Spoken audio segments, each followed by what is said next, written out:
4x4. Look at my ghostly hands. Ah,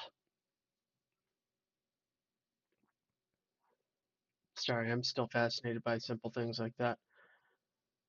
All right, this is I don't think we're gonna play with replica,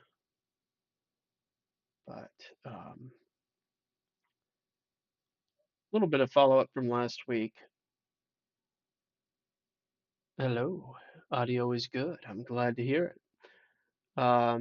It actually does say that it was founded in Russia and it moved to San Francisco, so it's not a secret per se. Um,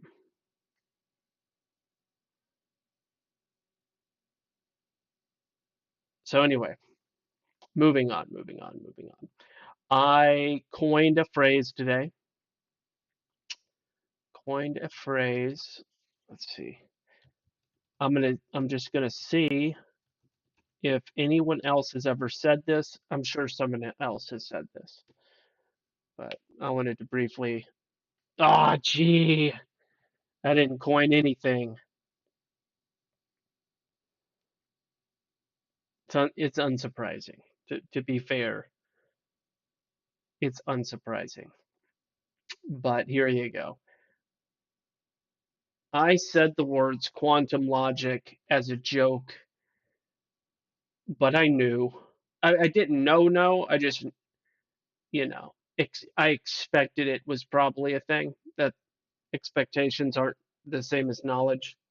So anyway, I expected it was a thing. And it is. Look at that, quantum logic. This is my, if you look up, up, all the way here. Let me see if I can reach it. I can't reach that far up, but up there, um, you'll see A equals and doesn't equal A. And, oh,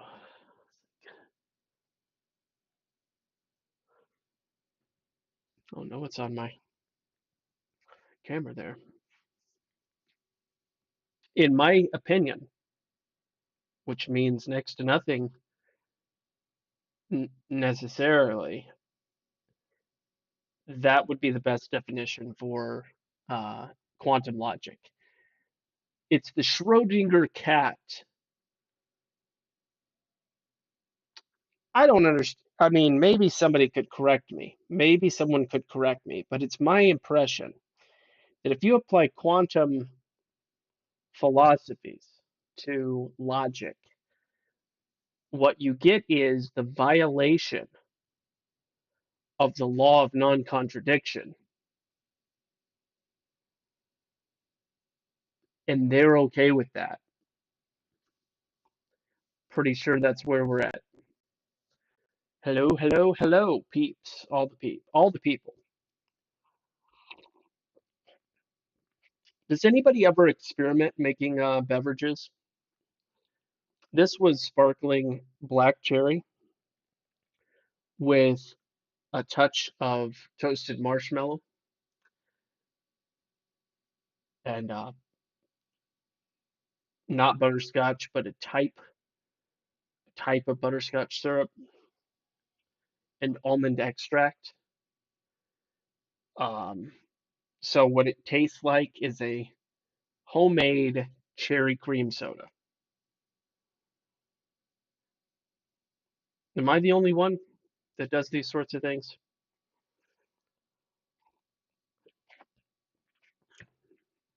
Fairly low sugar,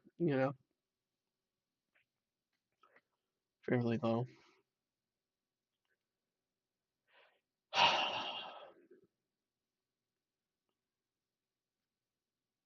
Oh, here, I'll tell everybody a story. Story time. Here, let me see if I can. No, I can't. Not easily, at least. Well, I could. We could bring the good old-fashioned phone up. Here we go. Here we go. All right. We'll see. We'll see how good this does.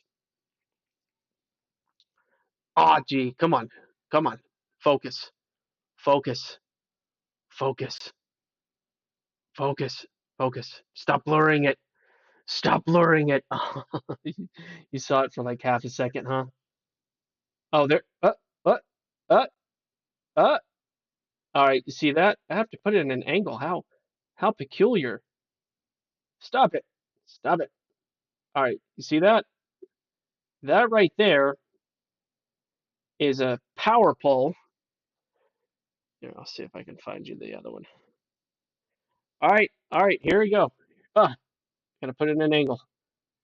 Ah, angle, angle. Oh my gosh, this is excruciating. All right, here what I've got a solution for this. I've got a solution for this. No blur. Turn on the camera. All right, here we go. Here we go. You see that? You see? Yeah, I know it's reflecting some stuff. It's not a big deal. Anyway, bad. Very much, very much bad. Um, happened. Lots of bad in the blizzard last weekend. For the record, last weekend here, you see why I do blur. I mean, look at my walls that desperately need painted. It's just big oof. Somebody needs to get to work. That somebody is me. I need to paint my walls. It's just so much work. I'd rather sit here and talk about stuff. All right, last weekend, the 23rd of April, right? Blizzard.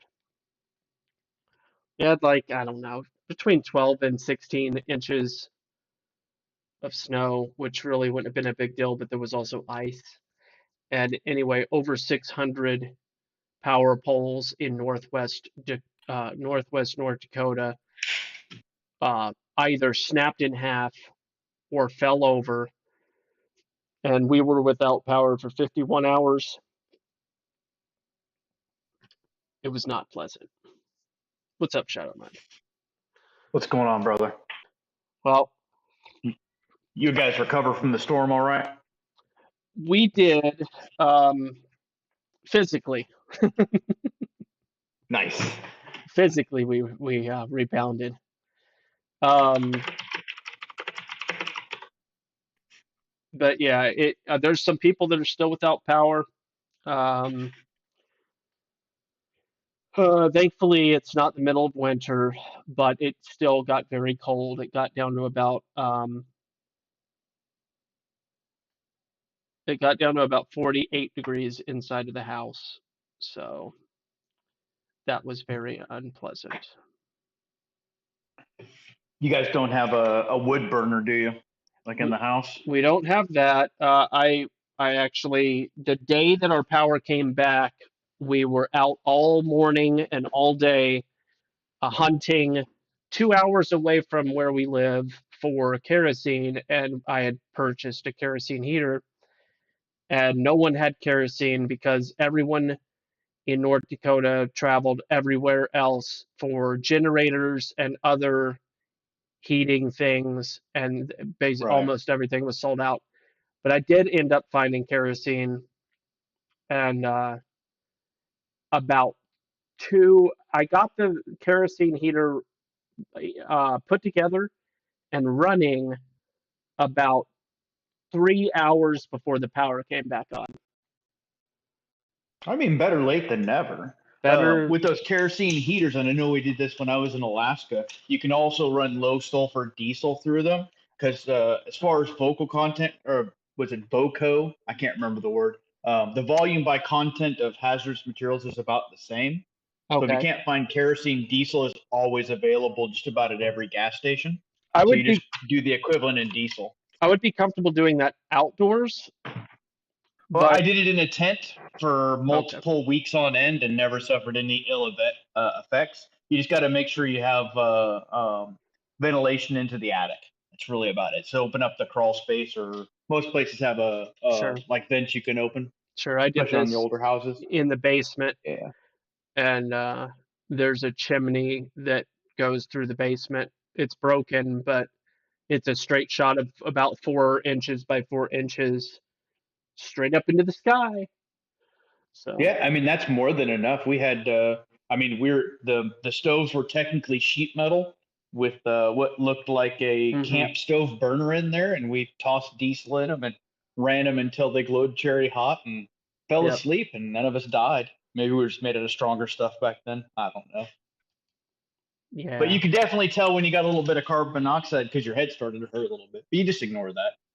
You just ignore it. Just let it go. Yeah, Like you just let it go. I mean, it's. I mean, like we all water woke up in the morning. water off a duck's back. Yeah, I mean, it only kills you if you pay attention to it. That's my understanding. That sounds very new age, Yeah. which is right on No, we're topic with what I was thinking about today with this quantum logic topic. So it's my understanding if you apply the principles of quantum, which is really just a rebranded mystery school religion Kabbalistic principle, or you could even call it like the Hermetic principles and all that. It's all they're all derivatives of the same origin in the mystery school religion of Babylon. But A equals and doesn't equal A, I think is a proper summary of this ideology. But apparently there's a Wikipedia article I'm going to click on here. nice. That's my favorite. Oh, they actually have a Schrodinger equation, and it's way worse than mine. I'm gonna zoom in here. Oh, gee, too much, too much. So it's I don't know what these symbols are. I really don't. Um, IH with the line over or through the top of the H, and I'm then not a theoretical physicist. I don't use fake equations. yeah, and then A I, over AT, but it's not really an A. It's like a different kind of A. It's like a backward sixth A. It's it's definitely not a proper A. Here's the same article on Infogalactic, which might give you some contrast and compare as to uh, the types of Wikipedias. Yeah, I don't even know how to read those symbols. These symbols are the So Schro on the Wikipedia, it actually tells you what the distributive law of propositional logic is by the P's and the Q's and the R's. So it actually breaks it down, but it's not nearly as updated as the Wikipedia one because it's privately curated. You know what? I like my answer better. A equals and doesn't equal A. Everybody can understand that. This is an obfuscation of my equation to make it look and pretend that it isn't that, but in reality, it probably is. And if it isn't, it's worse. Oh, that sounds really biased. Sure is. I am biased. Time dependent Schrodinger. This is just ew. You know, people get paid money and get government grants for this kind of stuff. Yeah, it's all maths. It's all measurements, as they say. Measurements, lol. My They're gosh. just measuring stuff. Yeah, well, this is excruciating just to scroll through. What a terrible thing. See, and I was just having fun with the concept of quantum logic as a funny phrase, but no, people have probably gotten PhDs in quantum logic, so Yeah, I mean, shame on them for all that debt they accrued. true, I true. hope I hope they can use it somewhere. Well, NASA's always hiring, so they can get it from the Yeah, fake space agency. So 120,000 employees. yeah, that's about standard for government operations on the smaller scale. But I mean, you got SpaceX too. They just opened up. They open up a laboratory, I guess, or a test facility near me in Central Texas. We get to hear that thing going off all the time. Interesting. I have a friend who is in California who is also near a SpaceX center or whatever, uh, headquarters. I Oh, don't, nice. I don't know, but well, you know, it's platypus. Yeah. Yeah. So he lives across the street from one of those places. All right, so the actual goal of tonight, and I'm not sure if Charles will join us, but the actual goal was to find a loophole for how to do a co-op communal body of Christ that circumvents uh, 501c3 restrictions and also circumvents or loopholes tax obligation, but all, as they say, above board legitimately, which I recently looked up the definition of this word. Because I was in a conversation with somebody and they're like, it's a legitimate question. And I was like, you know what? It's not, but let me look up the definition of the word legitimate. And then I was like, oh, gee, this word gets misused always. Yeah, every single time. I can't even say the word almost. All right, so Yeah. legitimate is almost better because of the verb. Now I guess there's adjective form, but in the verbal form, it almost seems like you should say legitimate to legitimate something, but I don't know. Maybe I'm just Right. goofy. But establish the legitimacy of or to make lawful. No one uses that. Well, actually, that being said, I can't even remember a time when somebody used that word in verbal form in the first place. I blame MC Hammer. Too legit to quit. Yep, that's the one. Yeah, I'm glad someone else gets my references. yeah. Well, I grew up on all that music, so Yeah. adjective. Go ahead. No, go ahead. I was just going to read exactly what you were going to read. Yeah, the adjective version: lawfully begotten, born of parents legally married. Oh, okay. Lawful, fixed by law, in line with the law. So in that way, when somebody says, for instance, it's a legitimate question or it's a legitimate concern, they're almost never using the word properly. Like, but for instance, if it's a situation where um, I just saw a man steal a purse from that woman, I have a legitimate concern um, for what's going on here. That I think that would be a fair use of the word Yeah. pertaining to lawfulness or any kind of scenario. That was just a um, silly one, but yeah, people say legitimate, like, but the better word would be um, not valid because that's another one. Um, felt,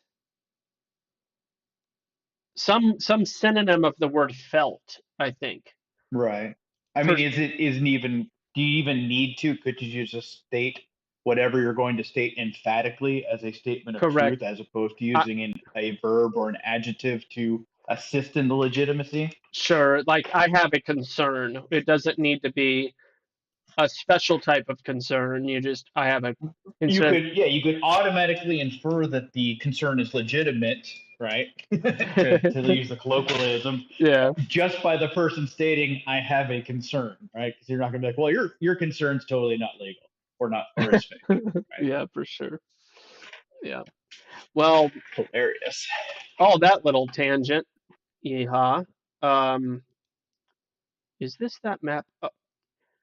I'm just going to kill a little bit more time before, because give Charles a You, chance to join us. so I think you might have to look up the word field because I don't think felt is the correct verb. Well, yeah, FELT. Yeah, but it that's to make into felt. Yeah, but then there's a different version, Yeah, past tense and past participle of the verb feel. right. Yeah, I don't think that's legitimate. I think that's a post 1928 revision. So Early 14th century? No, I'm sorry, that's the yeah, first one. yeah, You're right. Okay, that's I the get it. first one. So feel, um,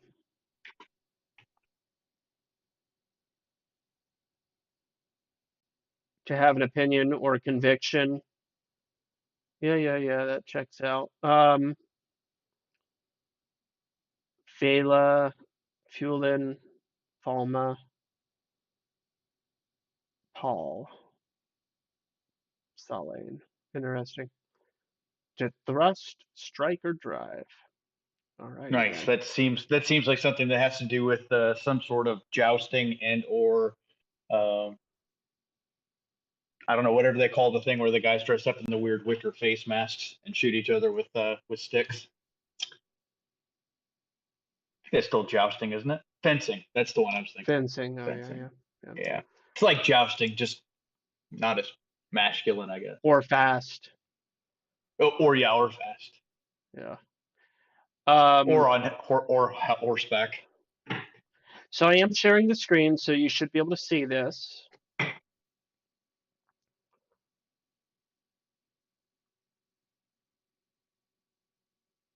Yes, no, maybe. Oh yeah, definitely. All right, cool. This is the Hereford Hereford cart. It is a weird.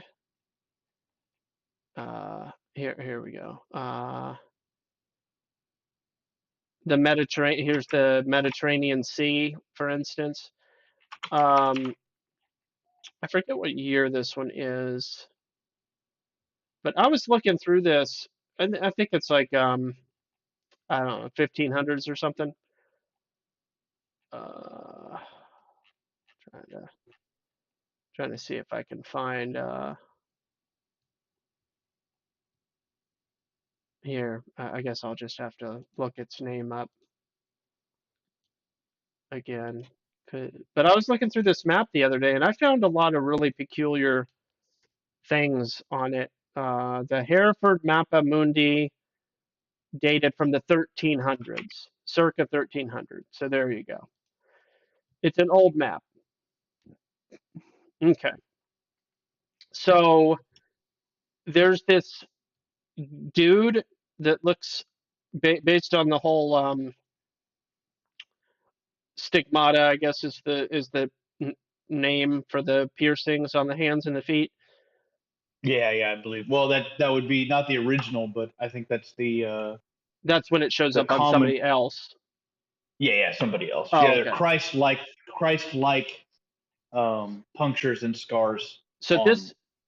this dude has a halo and a beard, but no apparent mustache from what I can tell. So I think it's supposed to be Jesus.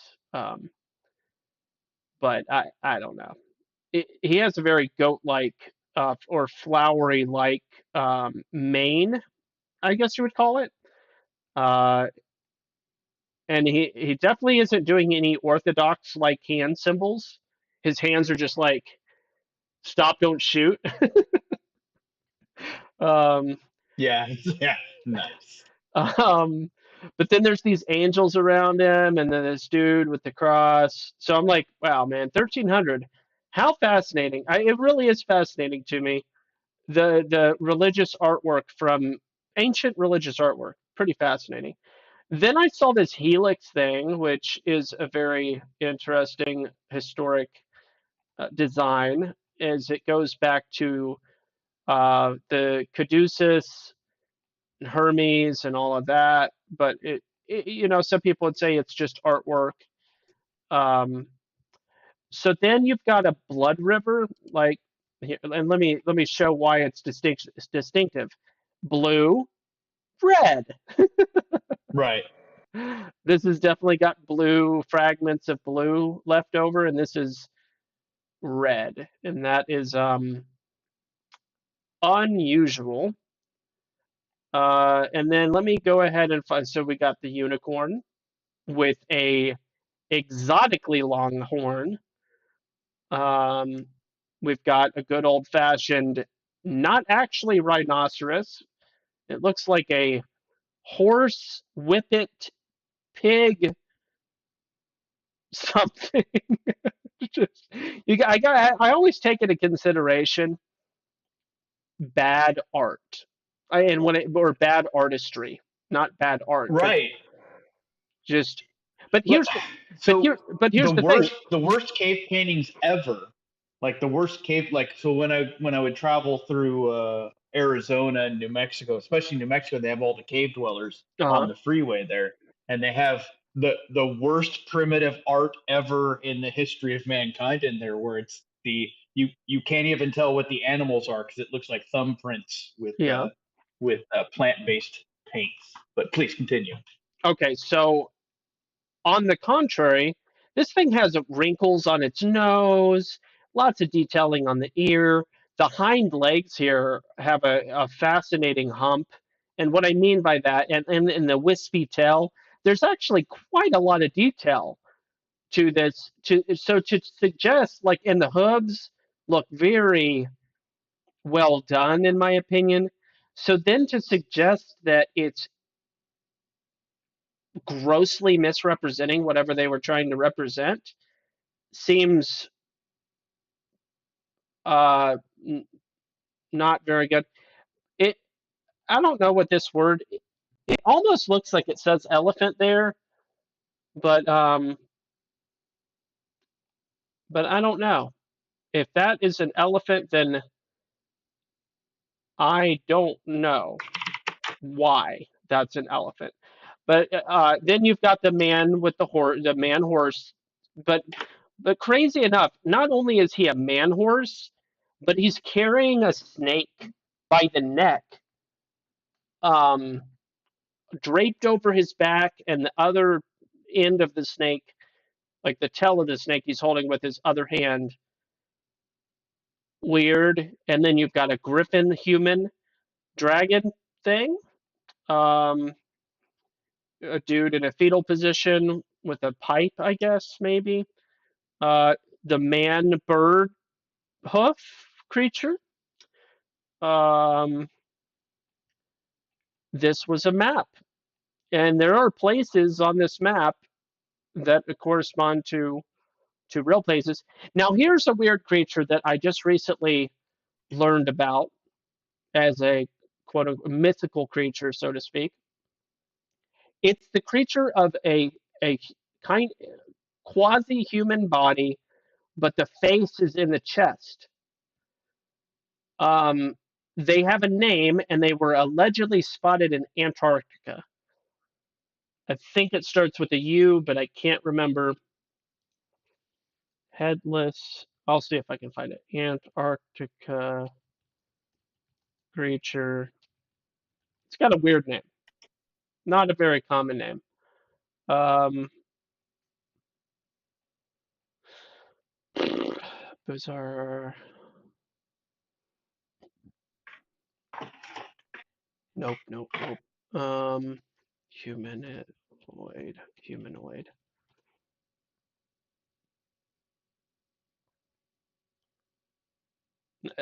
I've looked up headless Antarctica creature humanoid, and over again, headless chicken monster drifts through Antarctica, and all these headless chicken monster articles are popping up. I hate Nice. search. Search is the worst. Well, I'm digging the guy right below him that looks like Mr. Tooth from my childhood dentist days. I know, right? Face on chest people. Okay, the headless men, the mythical beings, blimmies. but that's not the same name I was looking up. So Blemmy, Blemmyes, is one of these creatures from history. Copy. Hold on. Let me do this. Whoops. Oh, crap. Not what I Ooh, want. wow, yeah. Yeah, you pulled up a picture. Yeah, Uh, blemmies. Yeah. I'm gonna bring it over on the. The trick is you have to spell Antarctica absolutely incorrectly, and then the images come right up in Google. Oh, that's funny. Ooh, there's one with a shield and an axe. All right, so I just put one. I just put one on the screen here. That's the same one I just pulled up. Yeah.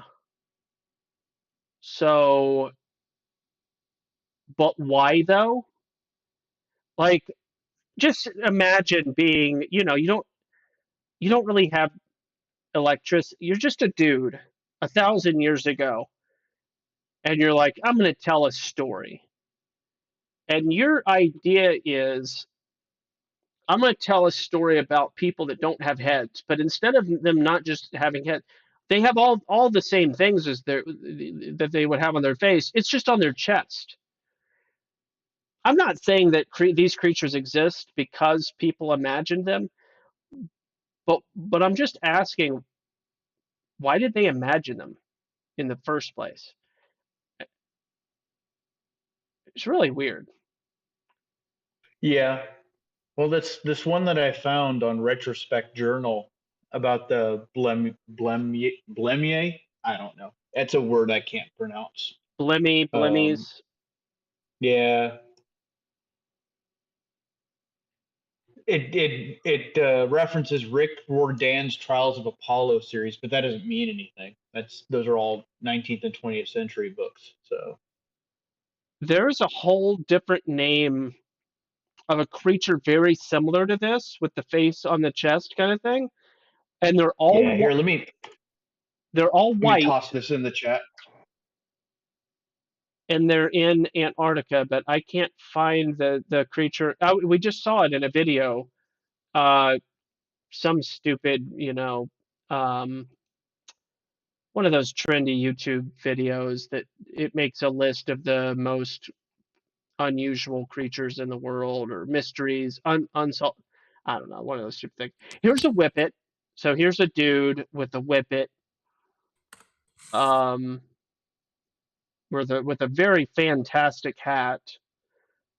I noticed his and man, the horse with its decorations, like the stuff that's on the horse. Or did you leave? I think he left. I think we lost him. Oh, he got a call. All right, so I'll just keep on talking about the map.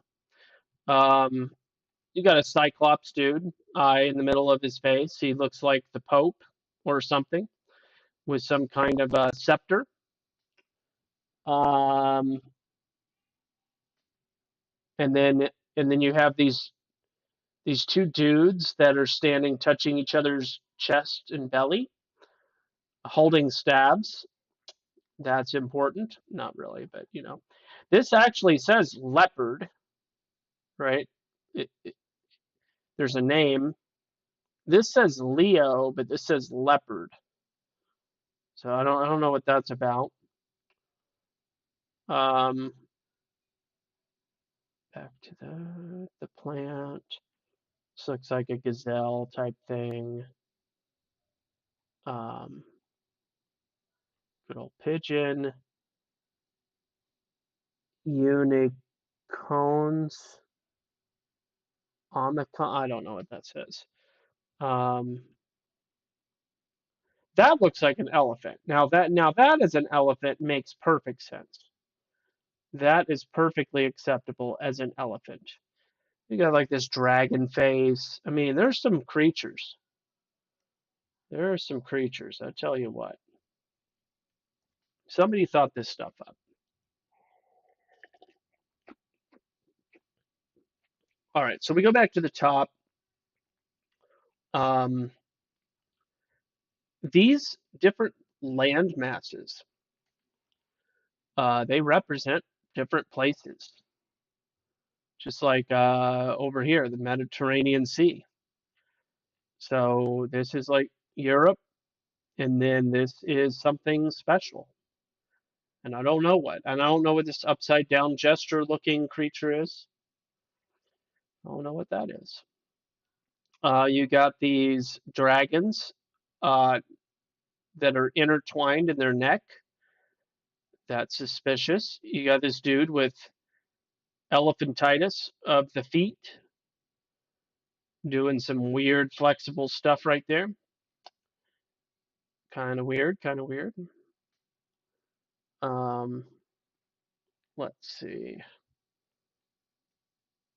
Got all these people in a line.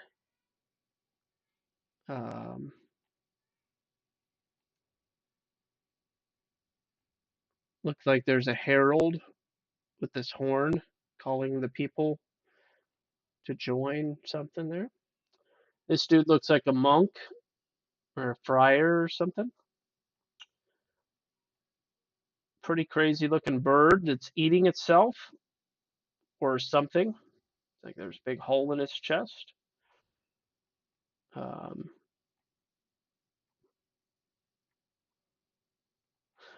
The bloody river thing is pretty weird because I mean, as far as I can understand it, we're talking about north, and look at this weird labyrinth in the middle of the Mediterranean.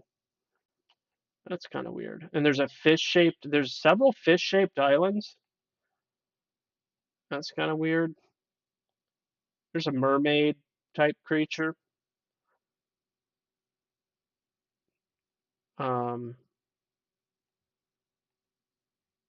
You're back? Yeah. Can you hear me? Yep, I can hear you. Yeah, I got a phone call. So. So northeast of the Mediterranean is where this bloody so like maybe around the Red Sea area? Ooh. No. Isn't the Red Sea like east or east of the Mediterranean? Well, that map looks a lot bigger than the Red Sea, so see, look here, I'm zoomed out again on it's a big map, by the way. Right. Really big. So this is the Mediterranean.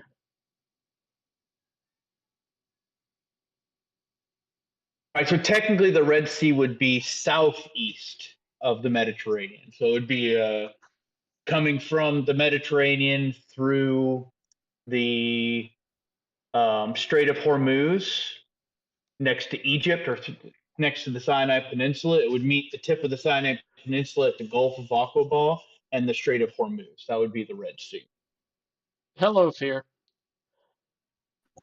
Hey, how's it going? What's the name of the map that you're looking at? The Hereford, the Hereford Mappa Mundi from the 1300, HEREFORD,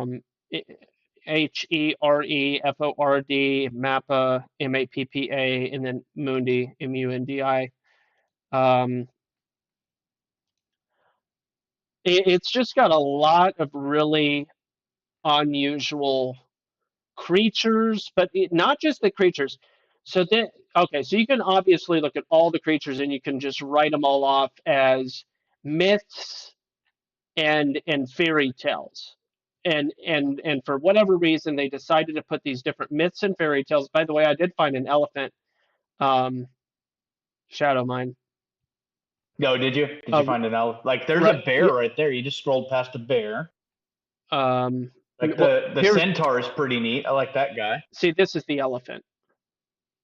Oh, there he is. Yeah. And it looks like an elephant. I mean, yeah, okay, I accept that. Does that say dragons right to your right in between the what we're not calling the Dead Sea, but is a Red Sea? What here? No, go. Yeah, right. Like go in between where the heart shape is, and does it look like it says dragons right there? See, and I thought No, it no, said no. Go right. Go right more. Right there. See those two guys? Like look in the middle of them. Does that say dragons right there? this. Yeah. Um, Because those look like dragons. what? Oh, I just accidentally zoomed out.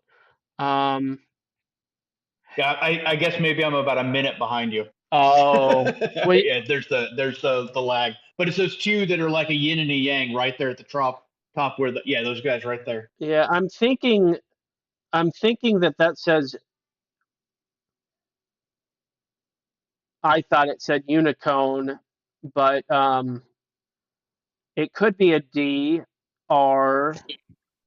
All right, so there's two rivers that are flowing into that red one. One says Tigris and Euphrates. So is the red the Persian Gulf? Oh, Do you see Because there's two rivers that Tigris and flow in? Euphrates, that would be Iraq and Yeah, Syria. yeah, that you see two rivers that are flowing into it. One's labeled Euphrates, the other's labeled Tigris. okay. So really that map is like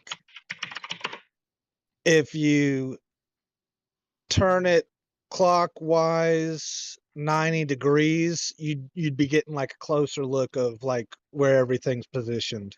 Northeast, southwest. So it is not oriented north with Jesus at north. Jesus is where? In the in the He's in the south, in the it looks like, south. because Europe is labeled in the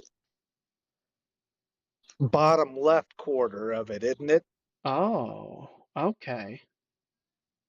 I see Europe. What would be the significance of putting Jesus at the south?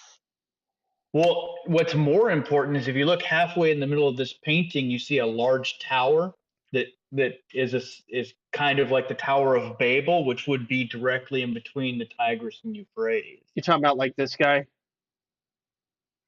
or not this one? Well, I think it just looks like a really, really huge tower. Yeah, that guy right there. Mine is not nearly as clear as yours for some reason. Could be the computer. I can post the link in the chat for everybody. It actually is on Wikimedia. It is the highest definition version that I've seen of this map. So that's what I was going to get to, is the building. So even if you were to be like, just a bunch of silly fairy tale people, okay, what about this architecture?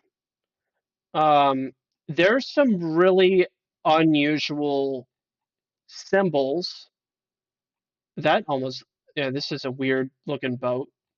But there's some technological looking weird, I don't know, gears. Let me see if I can find that. Here it is.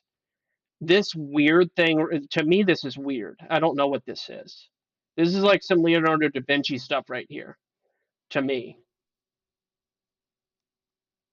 Right. But does that say Jerusalem to the right of that? The red letters? Yeah, I guess it does.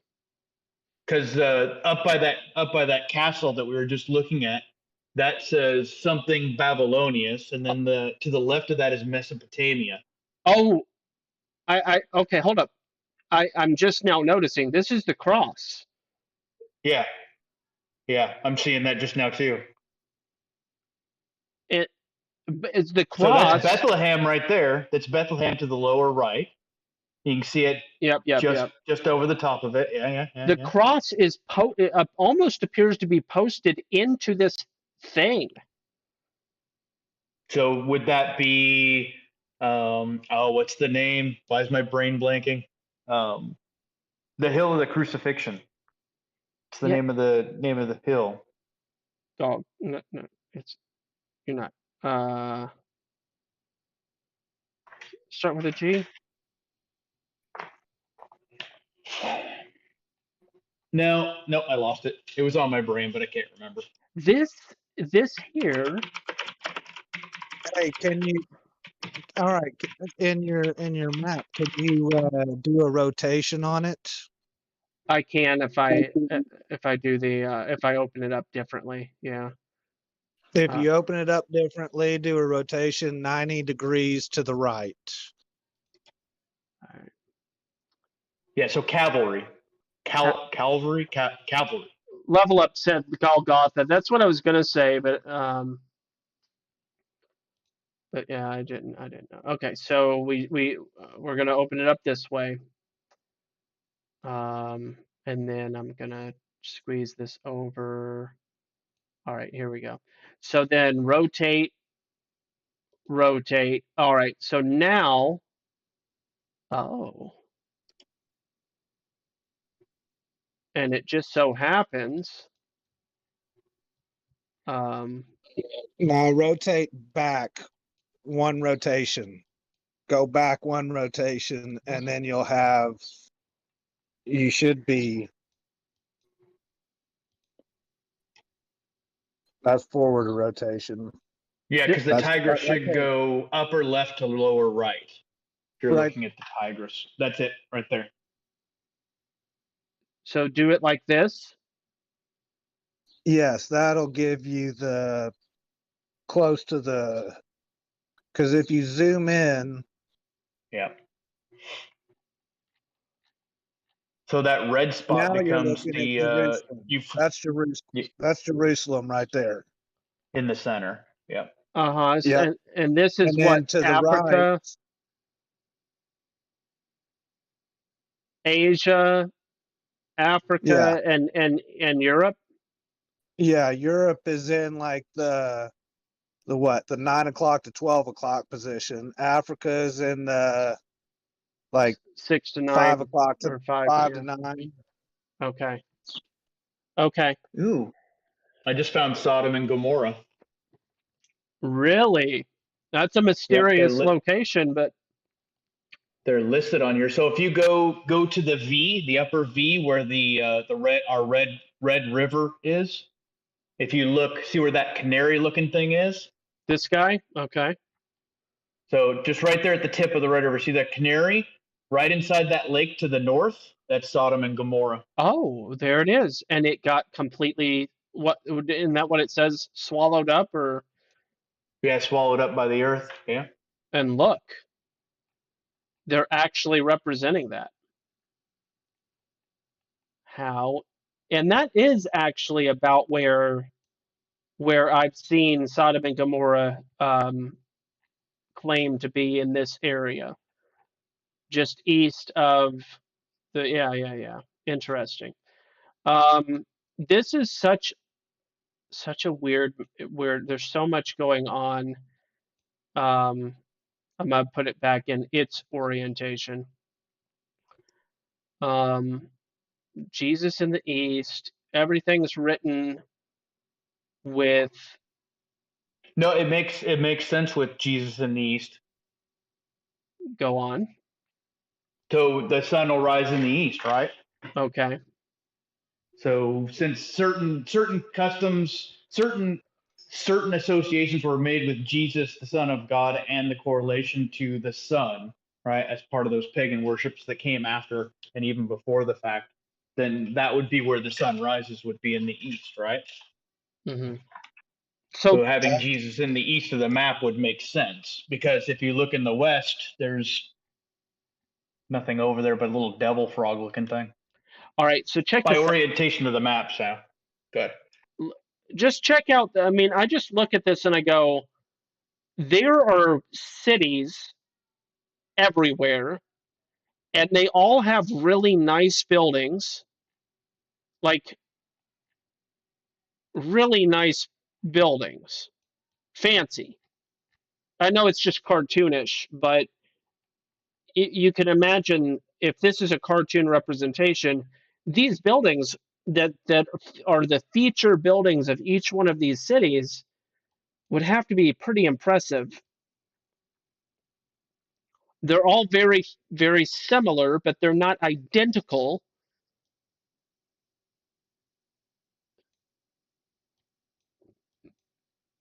I mean, here's a huge castle.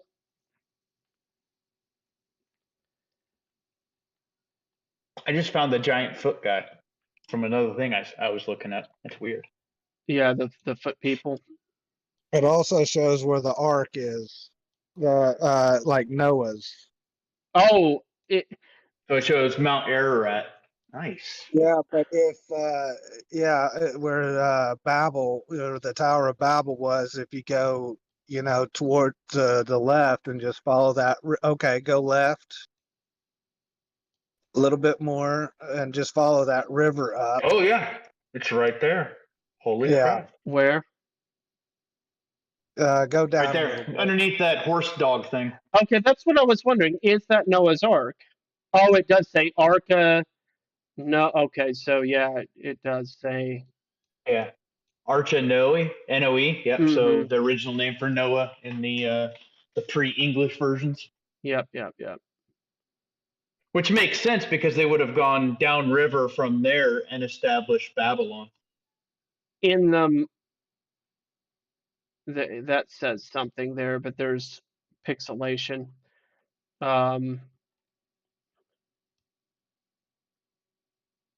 Armenia? No, because if you look to the right, you're in Mesopotamia. That's what, like, if you're underneath the castle-looking thing to the right, it says Mesopotamia. So Okay. that might be Armenia right there. Because Also if you got, look to the sideways castle, go ahead. Sorry. it's also got the Great Wall of China. Oh yeah? Yeah, from Noah's Ark, go up a river and to the left, and to the left, towards the corner, and you'll Oh see yeah. like gated thing. Go down a little bit, over. Oh, this guy. Is this the one? No, go right there. Yep.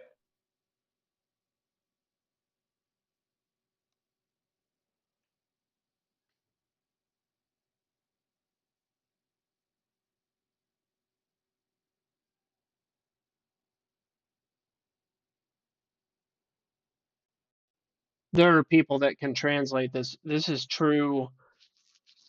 Well, I don't.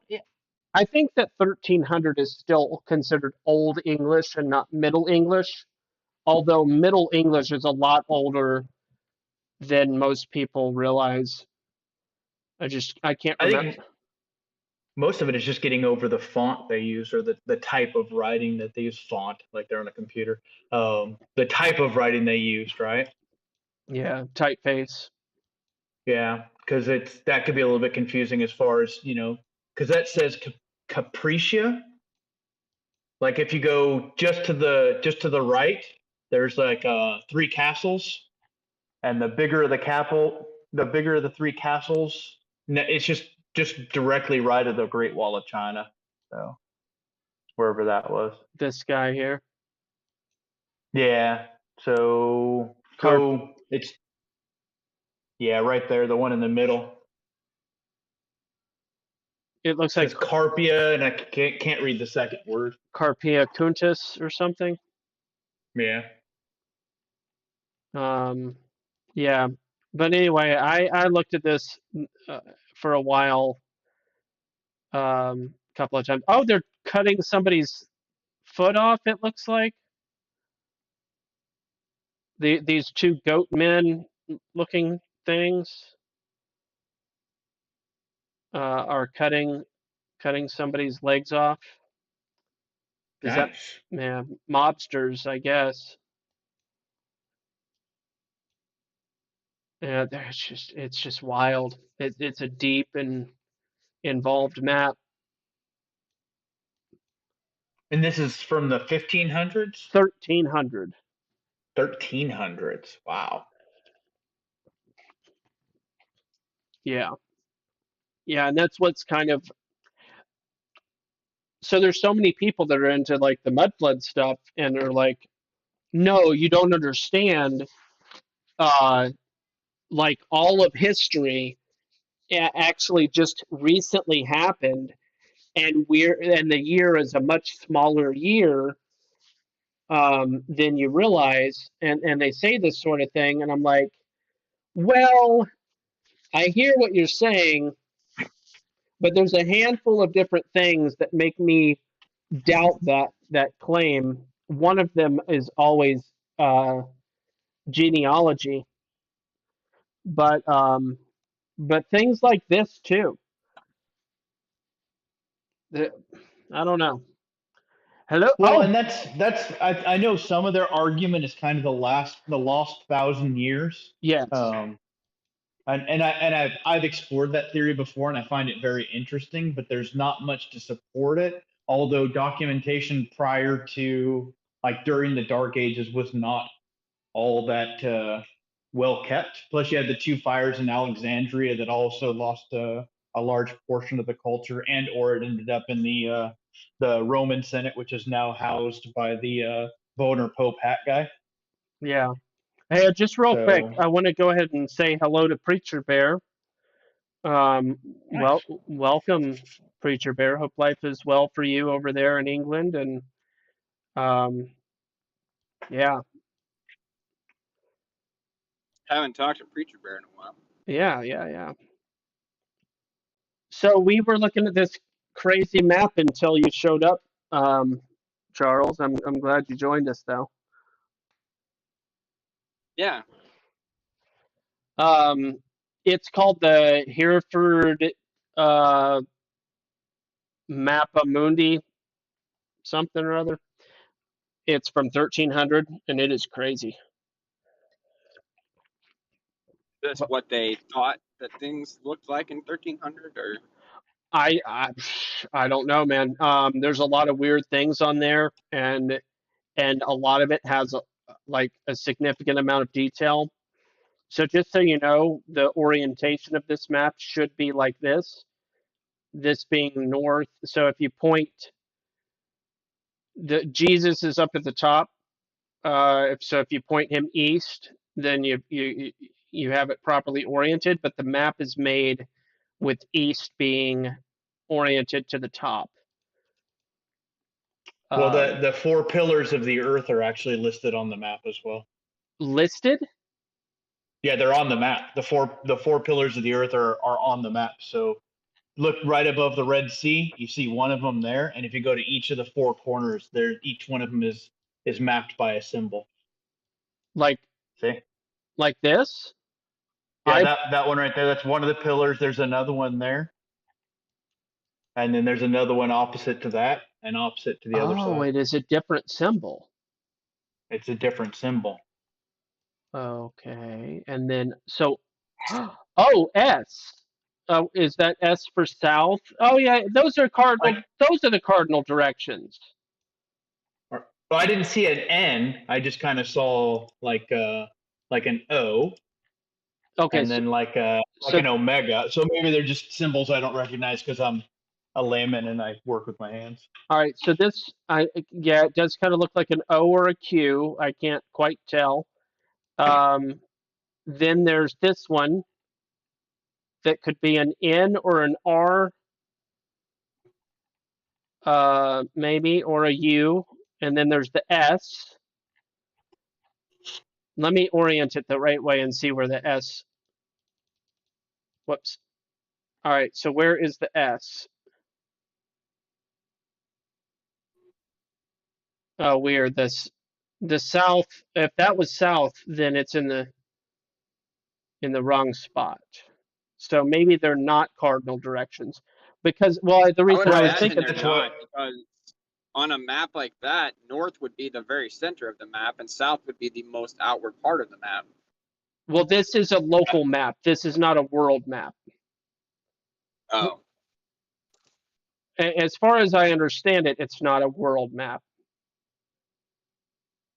No, this would be the world as known during that time period for when the map was represented. Even though you still have China on there, it's still, I don't know, it's Asia, but it's mostly like Syria, Iraq, Egypt, places like that. I don't know what this Just thing based on the names. is. This possibly Japan? That weird circle that's it's just so there's so many weird things about this map.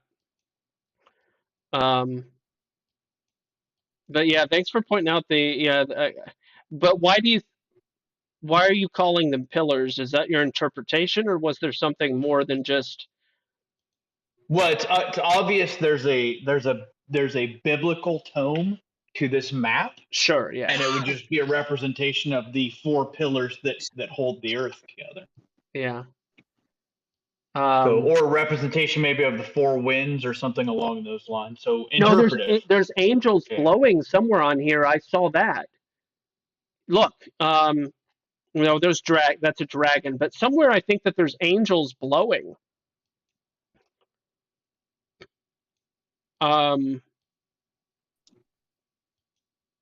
I thought maybe that's a different map I'm getting mixed up on, but I have seen that before with this weird Apollo Lu Meridian something. But yeah, all right, we don't have to spend all night on this map. But it is immense. There's so much. Somebody said that they found Scotland or like here we'll go down here to the bottom because that's where all that Armica hold on, because there are a couple of interesting English islands here. If I could find Yeah, it. there's like Hibernia or some type of Bernia. Mm-hmm. Well, there's also celestial bodies on this thing because I just found Scorpio. Yep, and I think and Leo is on there. Yeah, and I think that bear that you found is actually the constellation, not the Ursa. not an actual bear. Yeah, Ursa. Yep. It's right here. Yep, Ursa. Yep. Interesting. Yeah. Fascinating. 700 years, guys. 700 years. A lot has changed. But not really. But not really. Imagine the really. guys that made this. It's just like five teenagers and they're like they get done making it and somebody goes based. Yeah, it's a podcast from the They're like 1300s. we had to piece together four different animal leather pieces of animal leather to make. I don't know how big this is physically, but I can't help but think that it's maybe it'll say because it looks really big. Let's see if there's some dimensions for this thing. Features. Okay, here we go. It is 52 inches in diameter.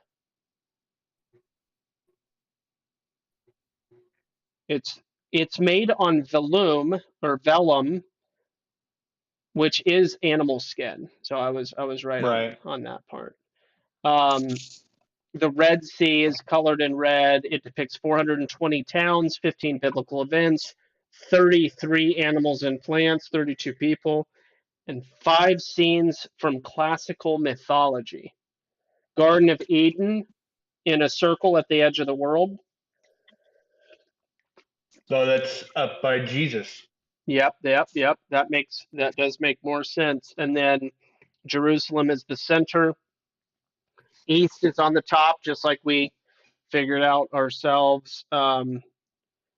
Showing the Garden of Eden in the east, which also, yeah, interesting.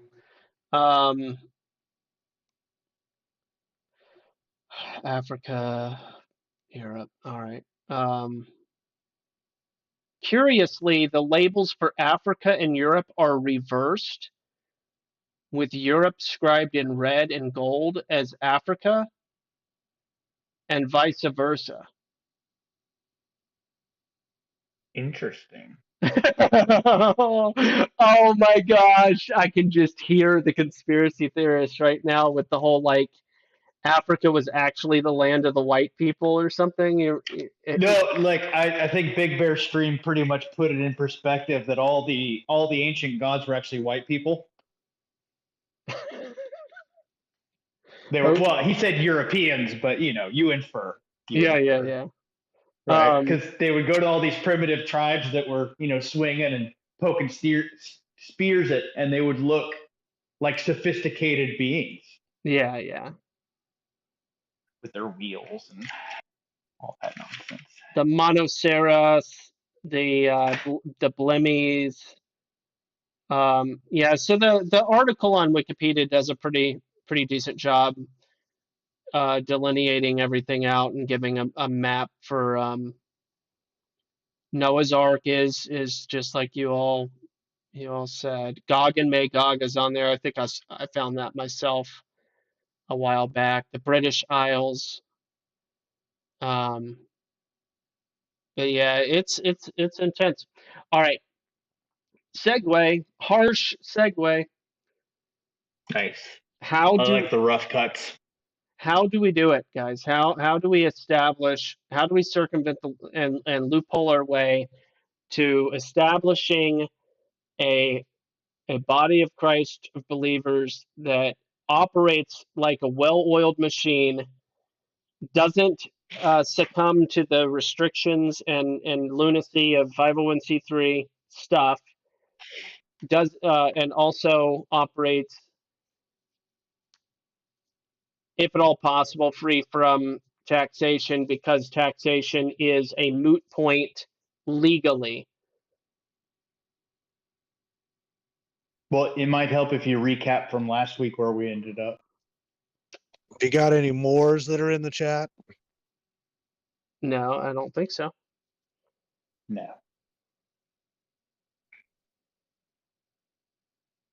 Oh, gee. Yeah, Preacher Bear. I had a similar medical emergency last year, and I was hospitalized for over a week, and I hear you.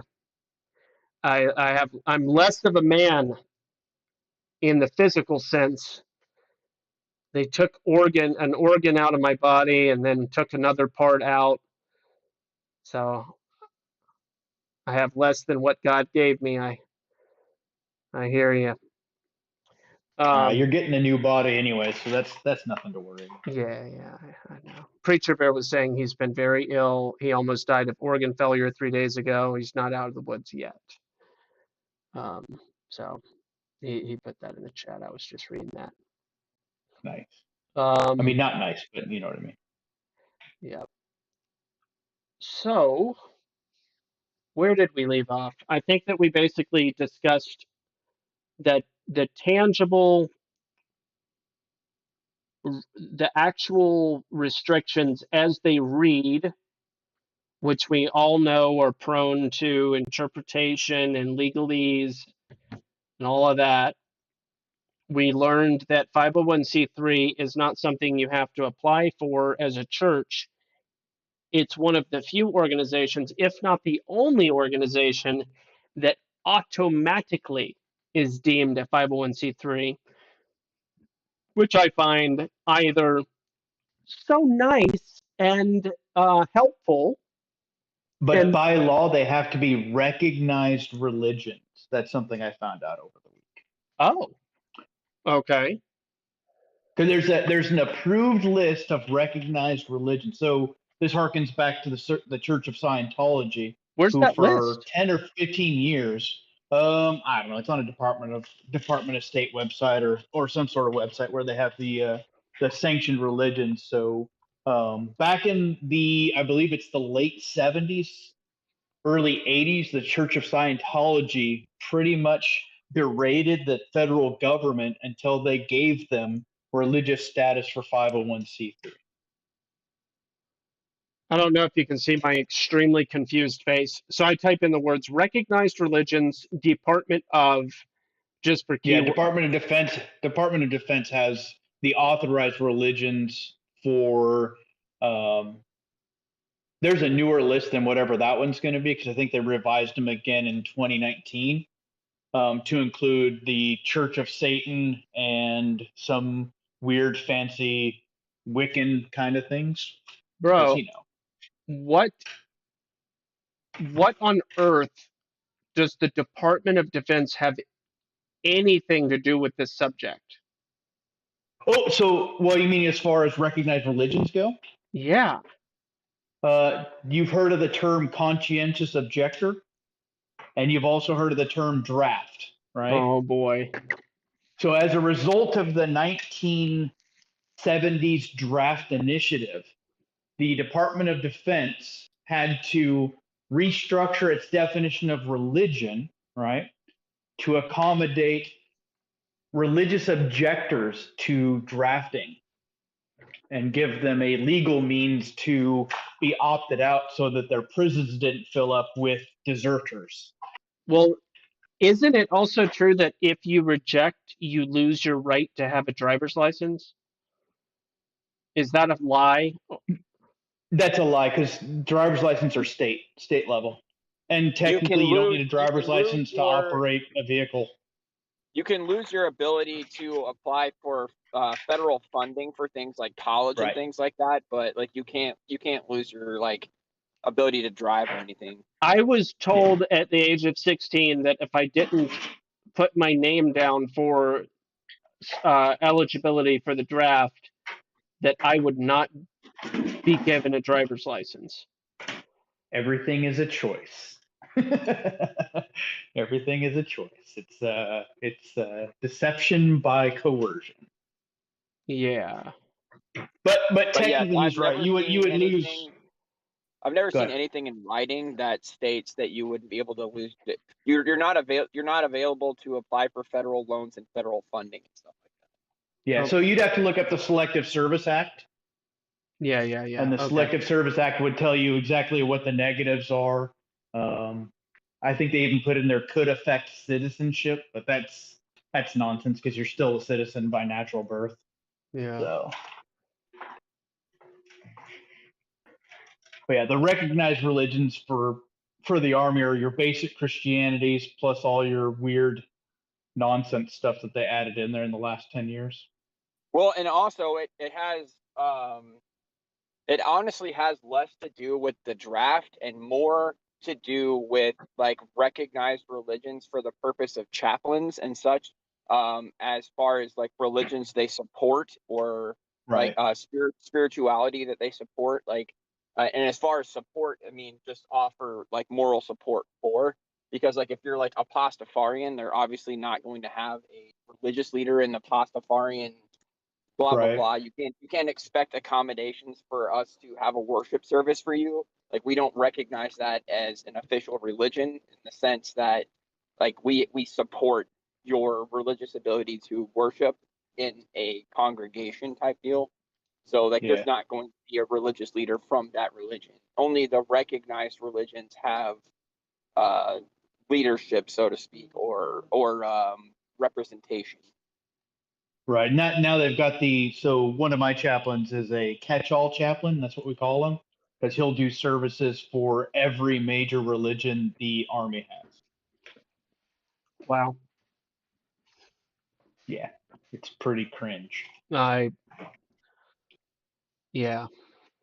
I mean, why not just get a counselor? Like an Well, they have those too. An actual counselor. Yeah, they have multiple routes for your grievances. Yeah. All right. It's a big task, and we might not be able to accomplish what I'm hoping to maybe accomplish in the next 30 minutes or so is a conceptualization of the pathway for like a light at the end of the tunnel on the concept. I think they call it, when you're trying to build a new thing, they call it a proof of concept, right? Isn't that what it's called? Yeah, that sounds right. That's what I'm looking for. Proof of concept on this ability to circumvent. Oh, by the way, another rehash of last week, Charles. After you left, I had a lot of fun with this silly thing called Replica, an alleged AI bot that learns your behavior and speech patterns and stuff like that, and you interact with it. We had a good old Flintstone time with this AI thing and recorded it all, and it got weird a couple of times. Replica brought up the Jews. It was awkward. It went JQ a lot. Wow. That's Yeah, it's weird. It's pretty weird. But I wanted to share that with you just in case you wanted to look at last week's second half. There was some fun stuff in there. But I also think last week we I'll kind of have hit to on watch it. the. Sounds Yeah. Last week we also kind of hit on the if it wasn't your property or someone else was on your lease route. yes. Yeah, let's go right there. Shared. I'm pretty sure I was here for that part. Yes. Yeah. We pretty much segued right after you left to share so that we could continue the next time. Shared mortgages.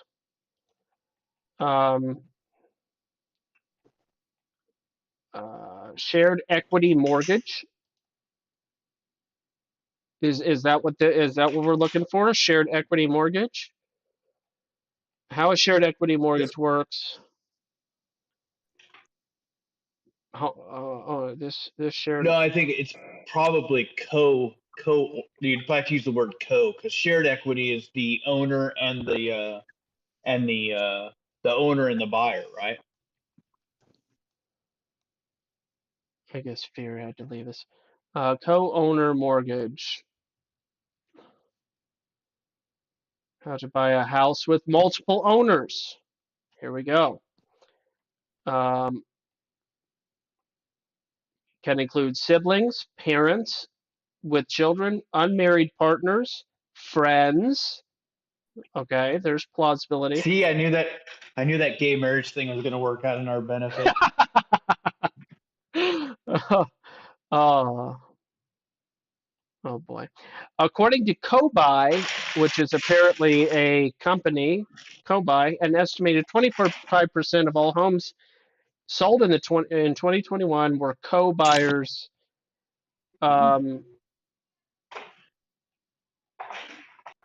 Tenant, so it's called tenancy in common, will result in unequal property ownership.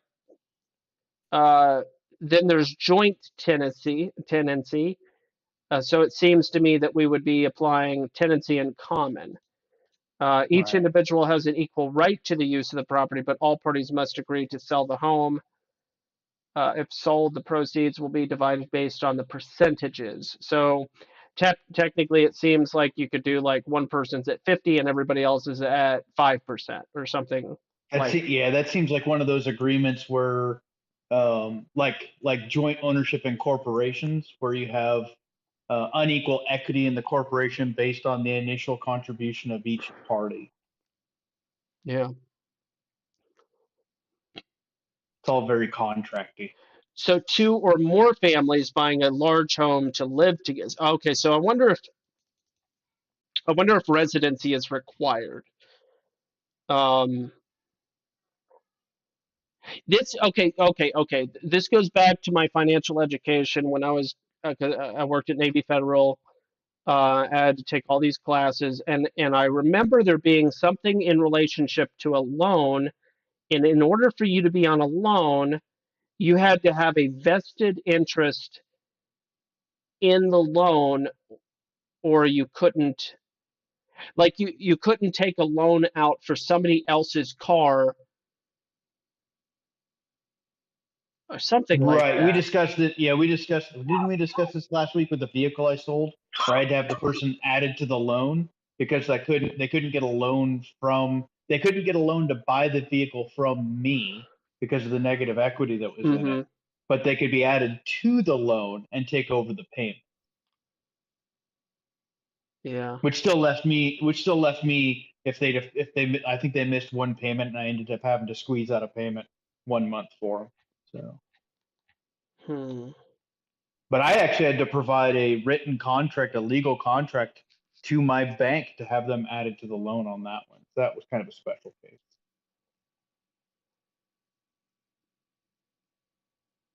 Yeah. Co-ownership is popular but difficult.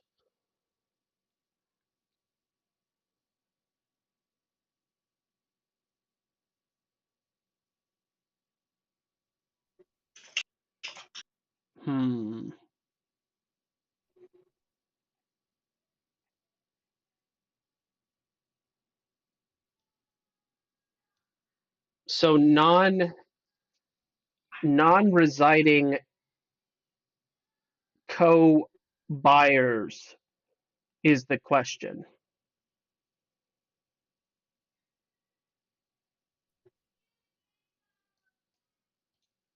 But what's to stop you from saying that you are going to live there and then you just don't? Capacity. If it's let's say it's a 2-bedroom home and 10 different families are on the mortgage. Yeah. That would be more of like a development property thing, though, where you were buying a large tract of land, and it doesn't matter how many improved structures would be on there because you're buying the property for personal use. Then you could have multiple people on that loan or that mortgage. This shows that it happened. It said group sizes ranging from 2 to 10 plus co-buyers. Interesting. So it does say it seems okay. There you go. Owner occupants and non-occupant investors. Example given: parent helping kids. So yes, plausible on this front. Plausible.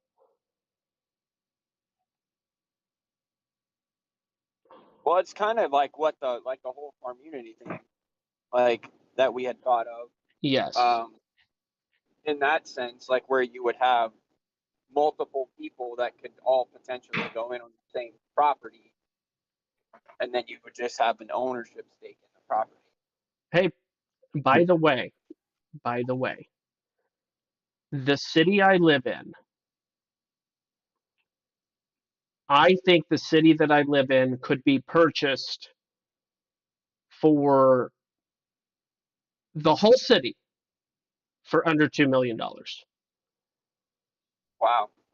I mean, in Oklahoma, there's whole cities for sale for $450,000 to include the municipal buildings. So yeah, well, yeah, and I assume that there's other places with less, but we're talking about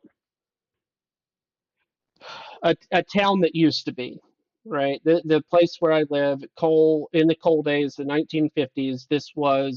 There was a Tasty Freeze. There was 4 grocery stores. There was a lot happening in this little tiny town that I live in 60 to 70 years ago. It was happening.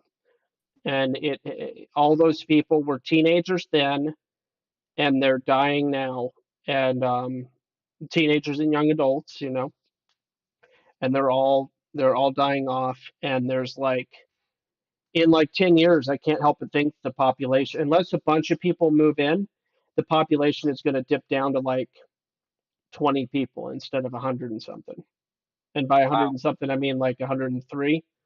So more than half of this town is going to die in the next 10 years. it's not uncommon for a lot of those small towns, though, to just die out. Yeah. Is there a funeral home? Not really. It's got an open burn pit. Yeah, not in this. They just toss them in the coal mine.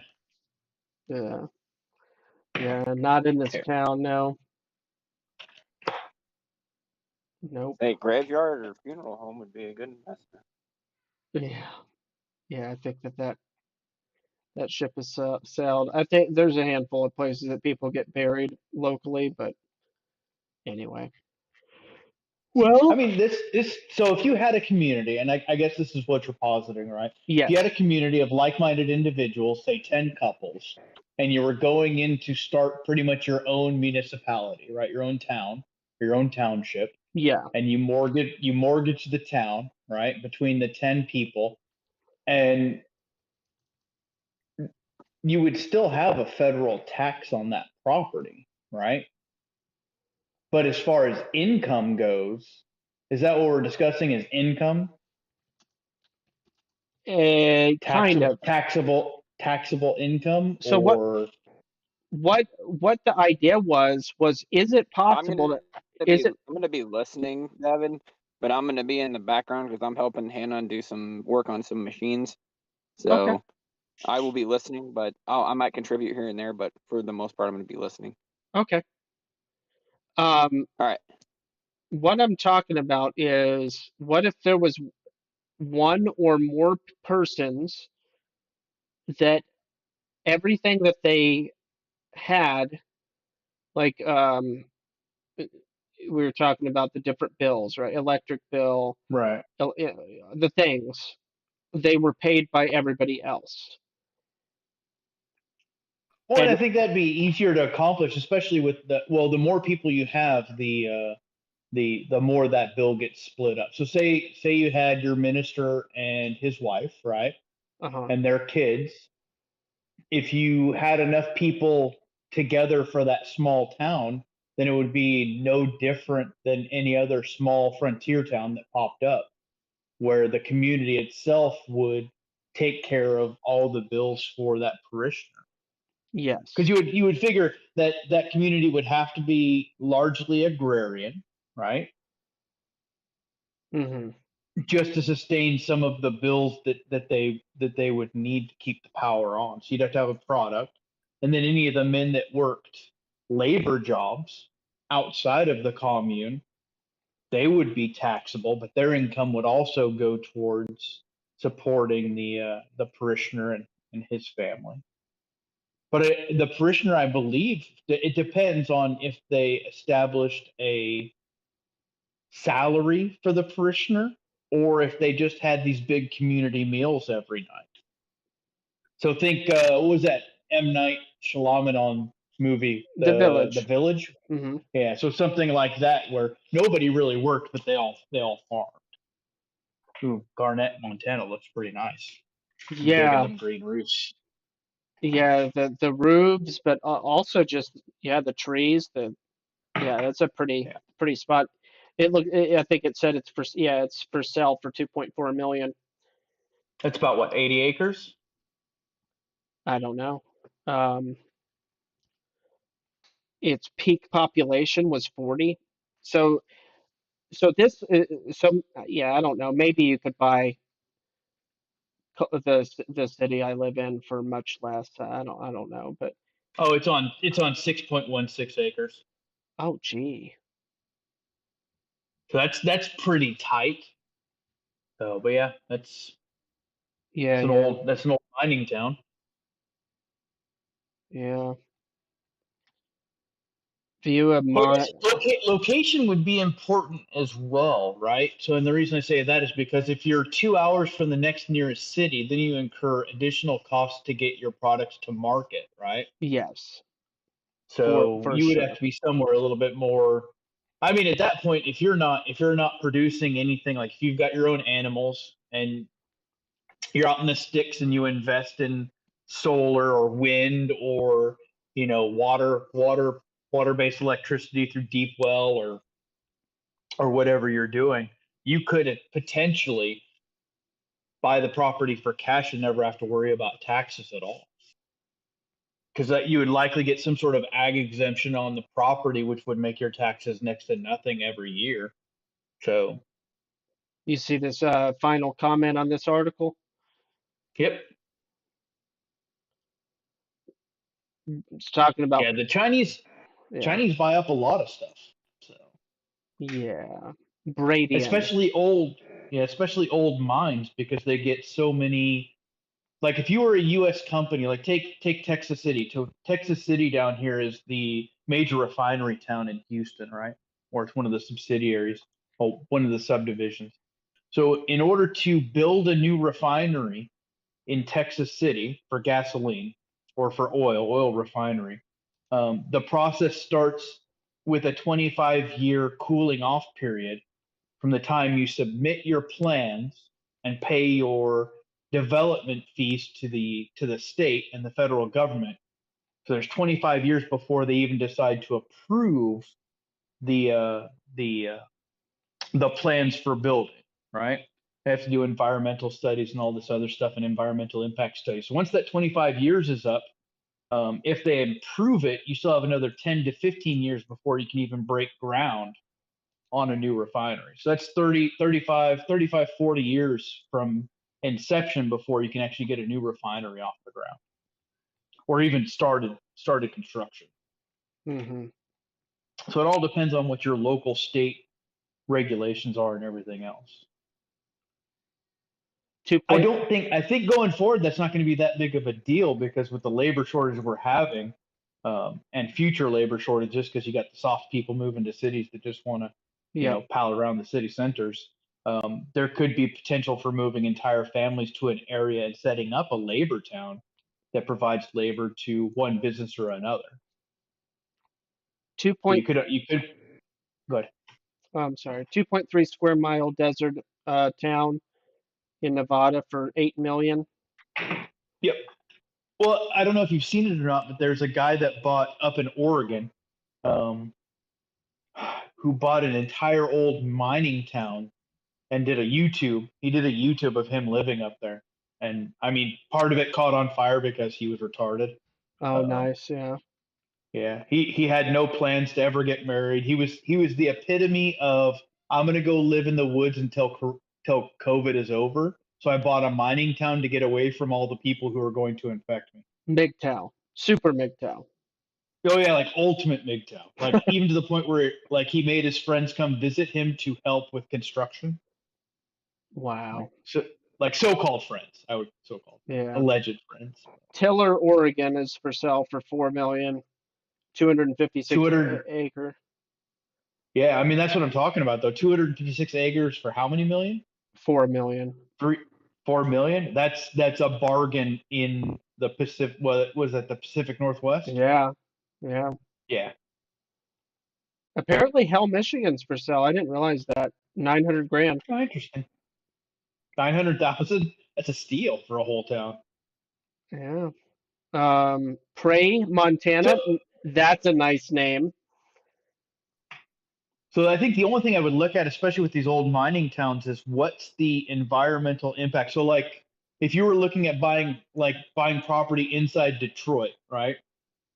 Even though the houses are pennies on the dollar, once you assume the liability for that property, you also incur all the back taxes and all the environmental cleanup fees for those properties.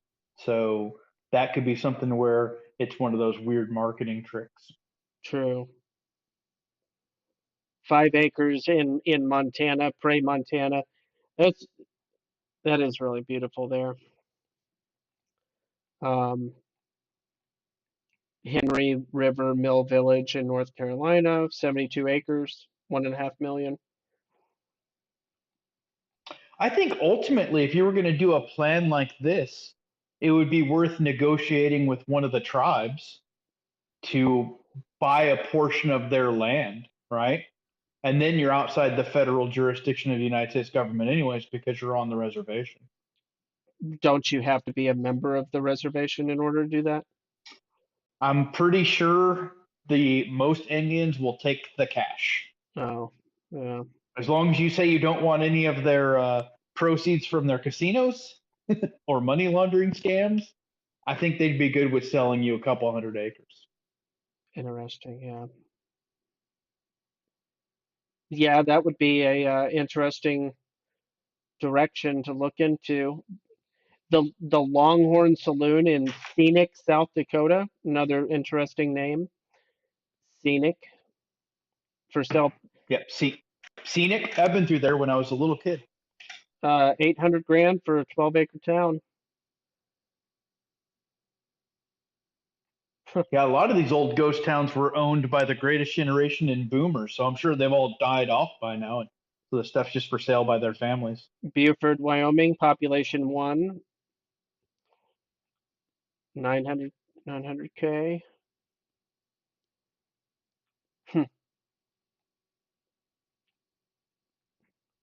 Oh yeah, that one's at the top of the Continental Divide, isn't it? 8,000 feet. That's way up there. Yeah, that is a high elevation town for sure. Sweat, South Dakota, 250,000, 6 acres. Now, of course, you can buy big properties for much less. This is just a list of towns. I don't know. It'd probably be cheaper to just buy a big plot of land and then and go through the process of acquiring a zip code and all that. Right, but I don't even think you would need to do that unless you're looking to establish yourself as a township. You don't have to, yeah. And I You may don't even, have to, and most of the time that's just not at the federal level anyway. yeah. Well, anyway, co-ownership, definitely saw the establishment of that plausible. So the issue is, I guess my remaining question is it necessary to form an LLC, or is there another way to circumvent 501c3 stickiness? Well, that all depends on what your annual earnings is going to be. It all depends on what the annual earnings of the interested party is going to be. Yeah, but Because remember, the IRS only cares about taxable income, right? And how do you circumvent taxable income? My idea was everybody just buys everything for you. Right, you would just have no taxable income. Yeah. Right, it would be the equivalent of living with your parents, just as an adult. Correct. Right, but at the end of the year, you would still have to file a tax return. Yeah. But you would just put 0 on there because you'd have no taxable income, right? And you would send it back in. Uh-huh. There was a year that I skipped submitting my taxes because my income was less than $600. Right. I mean, and that's really, even if the IRS isn't going to show up to the middle of podunk nowhere for someone who doesn't make any money, right? If for 15 years you have no reportable income, and you're not and the government doesn't catch you in a Cadillac with a $50 billion house, then I'm pretty sure you're safe from going to prison for not filing your taxes. Mm-hmm. I think the only hard requirement for filing your taxes is if you have an income over $600, right? Yeah. So property. I technically haven't ever filed a tax return for my daughter since she started working because she's not 18. Is there a feasible way to circumvent property taxes? I wonder. Well, so you would look at tax exemptions, because most property taxes are state tax, right? So you would have to look at individual state exemptions, and that's where ag exemptions would come in. So take for instance where I'm at, the average tax is about $2,000 a year on property taxes, and with an ag exemption that makes it about $150 to $200 a year. So What? So basically, you're telling me that somebody that has $2,000 taxes with their exemptions is paying less than I am because I don't have exemptions. right, because your property exemptions are set up by municipal laws, right? So the county and the state, right? So in Texas, there's a state. Hey, don't bark at me! I'll punch you in your face, dog. Sorry, I deal with the dog.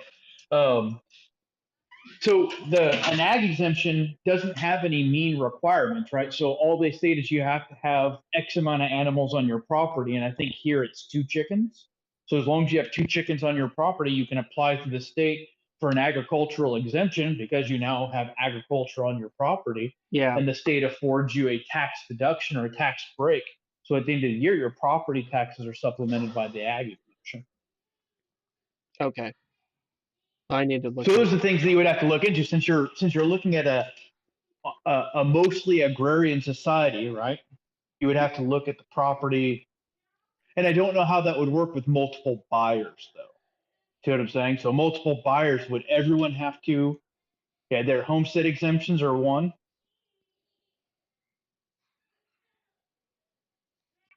Yeah, I've got to look into this because my taxes are very, very low, but if there's some exemptions now, of course, funny enough, on this list, I'm looking at the who is exempt, and it says religious organizations and nonprofit, and I'm like, Right. how funny. Because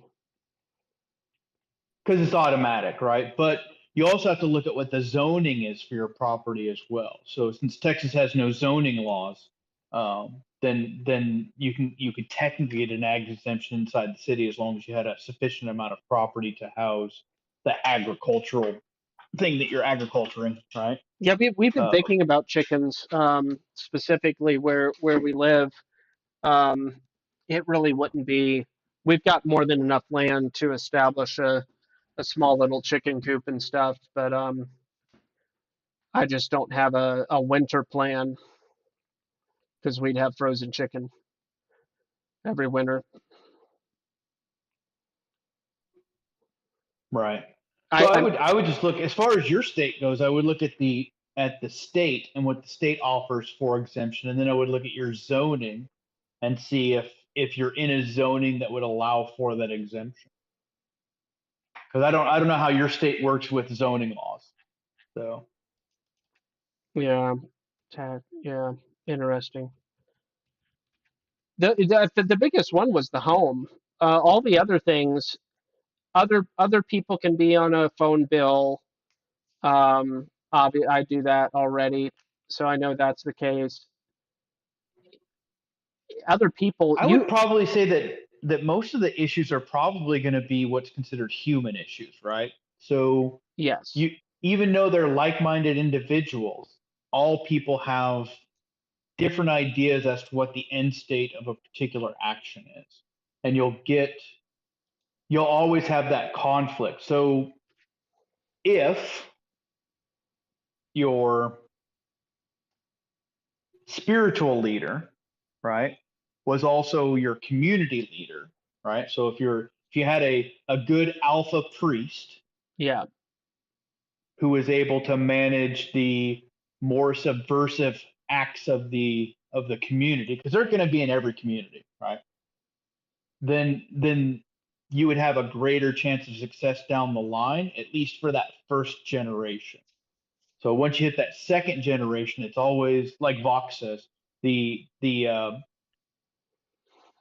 CEO who starts the company is always the best leader for that company, and the person that follows them is usually their second in command, who mm, isn't as apt as the alpha, and so usually there's a decline in the business after that second person takes over. mm-hmm. So I think Steve Jobs and the Silent Partner, right? Or I'm trying to think of another one, but I can't offhand. Yeah, So more of yeah. your societal issues would be you'd have to have a line of succession that was a strong line of succession. And biblically speaking, that's always been the second born or the youngest son. Don't know why. So Hmm. Maybe, maybe the principle is by the time the second one is born, the parents have learned more and they're more mature. I don't know, just speculating. yeah, speculating, but not entirely impossible. I think a cash buy of property, like a cash offer on a good sized property, would probably be the best way to go. And Hmm. then whoever's your community leader keeps track of whatever every person's share is, and then you just draw up a simple contract, right? And then the property belongs to the community as opposed to just one individual purchasing it, right? You could put as many people on a deed to a property as you want by percentage. So North But Dakota, if you're mortgaging, if you're going into debt for that property, then you have to have justification to the bank as to why so many people are buying that or are mortgaging that company.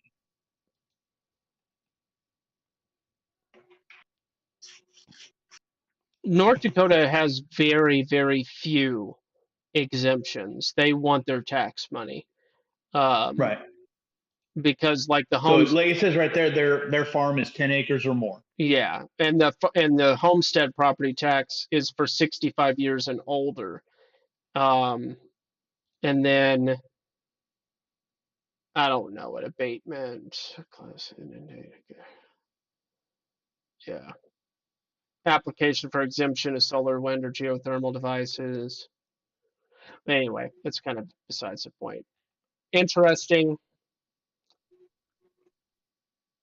Interesting. Yeah, farmmunity as a concept is still appealing, and I think will be a useful model. But right now, in my current setup where I'm at, we're just trying to get to know the people, build relationships with the community of people that we know, and then establish contingency plans and prepping plans for different scenarios. And one of the Right. questions I asked to one of the people that we know who is a city planner, one of the questions we asked was, is it possible to siphon and or quote unquote hijack hypothetically a windmill? Because one windmill can power multiple towns around here because the towns are just a really small amount of people. Right. So, and there's hundreds of windmills. So, and it's North Dakota. It's always windy. It's extremely rare that I've never seen a windmill perfect perfectly still out here. It always seems to be windy enough. But anyway, these are the sorts of things that go through my mind. Like, what are the backup plans? What water treatment, energy, food, Well, so what scenario are we assuming? Like the collapse of Western society in totem? or close to it. Yeah, sure. All right. Yeah, So the windmills are nice and all, but the amount of maintenance they require and the maintenance. lifespan of them isn't nearly what they profess it is. Sure. So I think the warranty on them is 10 years, Okay. maybe. But the actual life use of them is probably closer to 5 or 6. Okay. Um, the easiest way, since you live in a nice windy area, would be to find the nearest local wrecking yard and pull as many alternators out of the pile as you can, right? And they're already DC rectified for 140 amps, most of them, 105 to 140 amps. You put them on poles and you weld wings to them so that they'll spin. You just run wires to a battery bank and let it charge the battery because they're internally regulated as well. So in other words, they'll never overcharge a battery. Interesting. And then Oh, you just do that and you just run battery packs. And so you could technically, with 5 or 6 of those things, probably power 2 or 3 houses, depending on how many battery packs you have. hmm. So then you just need power inverters. So your initial cost is more. And then you could also supplement that with solar power when wind isn't around. And then Sure. for your water heating, you just have a geothermal drill welded, Yeah. and that boils your water. As far as waste goes, it's why they invented outhouses. So Yeah. gray water waters the lawn, and everything else goes in the outhouse. Yeah. I mean, if we're talking total collapse, Sure. Yeah. but Food. if it's a partial collapse, then it's just tying into the power lines that are near the area, and you just, as long as those windmills are running, as long as you have the power coming off the line. I mean, they do it in Egypt, where they'll just have some guy climb the pole and he wraps a wire around the other wire and they run it to their house and they have lights. Wow. And he somehow does it without dying. They're Egyptians. I don't really question them. It's basically a monkey with an AK-47, so I don't judge. Hmm. They didn't invent the electricity; they're just using it. Yeah, that's a neat little tactic. Um, But they also don't run their headlights at night because they think it wears down the battery on their car. So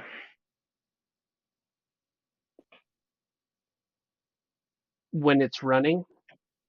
yeah, so they don't use their lights at night, right?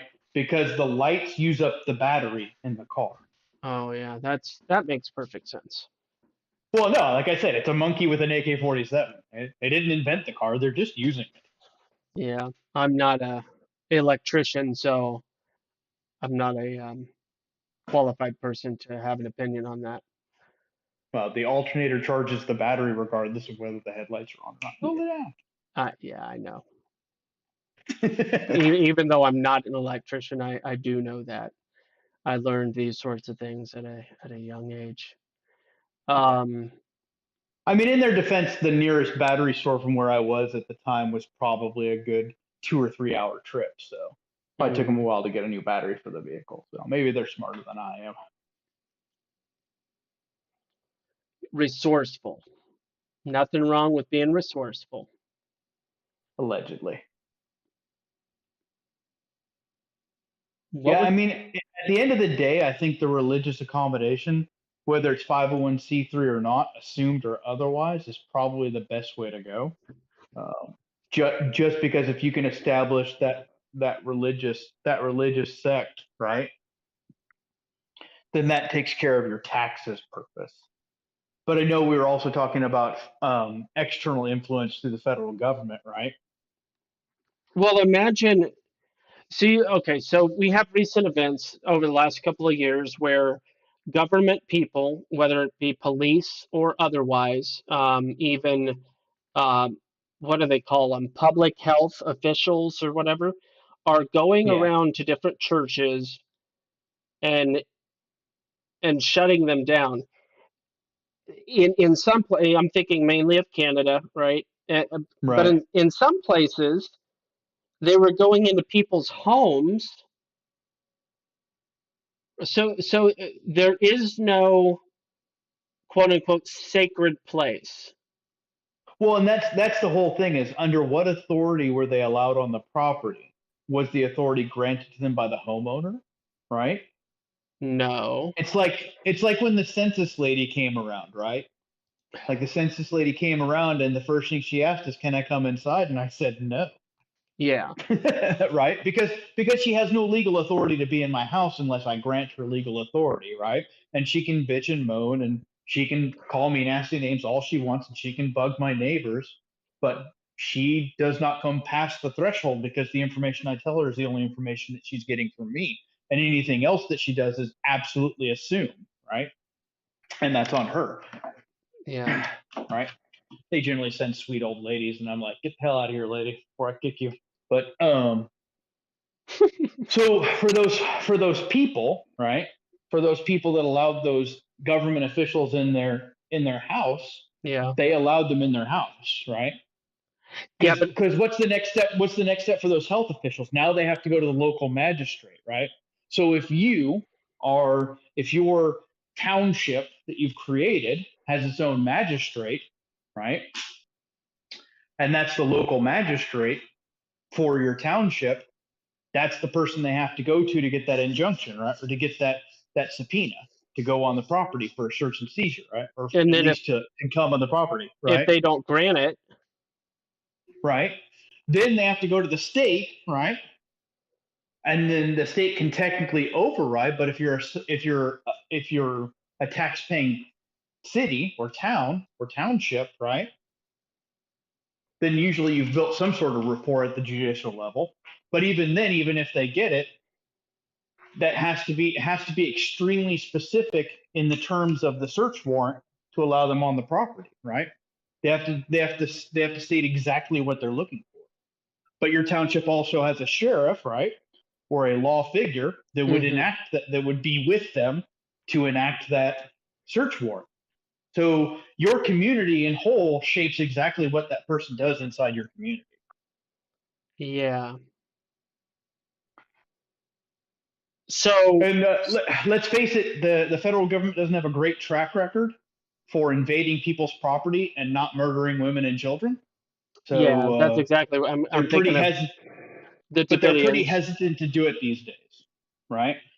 the Branch Davidians, and all that. Yeah, and Waco, and then the Lloyd Viticum. But these are all examples in the last 30 years, right? Hmm. But during the COVID pandemic, there were no storming of houses with large armed forces. Like there was no No, forceful entries. yeah, So I think, like most government offices, once the government official hits that first spot of resistance, they do what all government officials do, and they just go to the next place. yeah. Because government workers are inherently lazy because they hire people who are inherently lazy. That's, man, uh, how astute. Yeah, I've Hmm. worked for the government for a really long time. I know a lot of lazy people. I myself am lazy in certain ways as well. So Hmm. Interesting. So there seems to be, at least you seem to be implying that there could be a lot of benefits to incorporating as a town. right to Yeah, creating a township, absolutely. yeah, Because you get to fill all the positions, right? You get to fill all the positions within your town that meet yeah, the minimum requirements for having a town council, right? A leader, a religious leader, a sheriff, right? And then, or at least some sort of law, right? And then if you have someone that's qualified within your community, a local magistrate as well, right? yeah. Someone who can arbitrate the law to the state minimum standards. Interesting. So for immunity, Just like my little town has a judge, right? hmm, He's a state sanctioned judge. We also have a sheriff, right? We have a town council, and our town is maybe 6 by 4 miles square.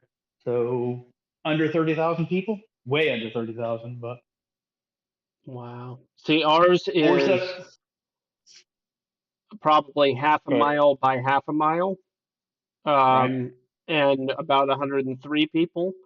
We have a Yeah. we have a town council and a mayor. There are police that live here, but they are county. It's the county sheriff. We don't have a city, Right. like we don't have a city police force. That would be, Right. And that's probably just because the town council is using the county as their police force. yeah, yeah, And that's just because it incurs an additional cost, and your technically your property taxes would probably have to go up to support that and it because couldn't. Yeah, it go- could. There's yeah, not enough people that could even. Yeah, right. But I mean, those are decisions that you have to make, right? There's nothing saying that your sheriff has to be a full-time sheriff either, right?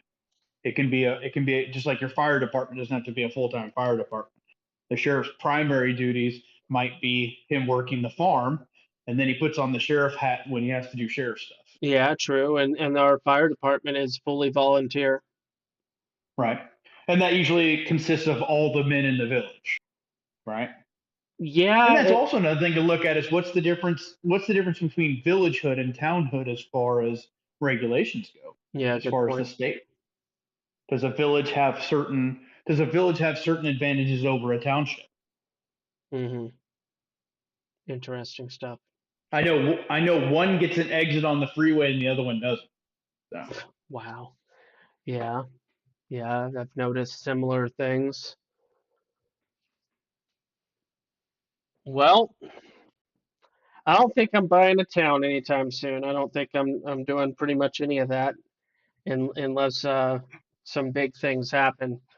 But what I do know is what I was saying, coordinating and building community with the people that I do know, and doing, trying to formulate at least a similar thing in spirit, a network of people that will have each other's back. Not, which is different than just knowing people. It means, and Right. it's about being intentional in relationships, and actually having those conversations. Hey, if this happens, what are we going to be able to do for each other? Who's capable? Who's able? How what's this going to look like? And actually having those conversations, and that's the sort of thing that I don't think happens and or is not being taken seriously by the church at large. Well, and I think a lot of that has to do with the church was replaced by the state. Like back in early days, the church would be the center of any township, Mm-hmm. and but you can see that in Texas still a lot, where you'll drive down these old farm roads, and like the town I'm in had 5 different towns that grew into one town, or at least 5 different villages. We had the Protestants, we had the Methodists, we had the Baptists, and then we had the Grace people, right?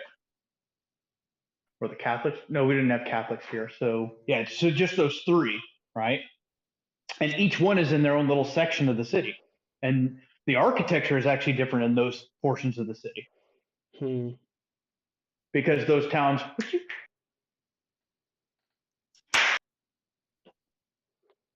Tell you what, this dog. Sorry. Even parts of those towns, like if you look at the older towns as you go further out, the towns are centered around whatever church was there.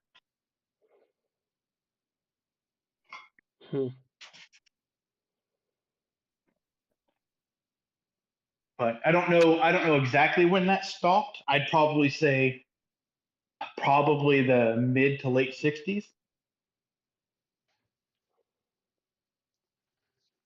Because most of these old churches were built before the 60s. Any correlation at all with things like Roe v. Wade? Oh, I'm sure it's all has to do with global homo. Yeah. Yeah.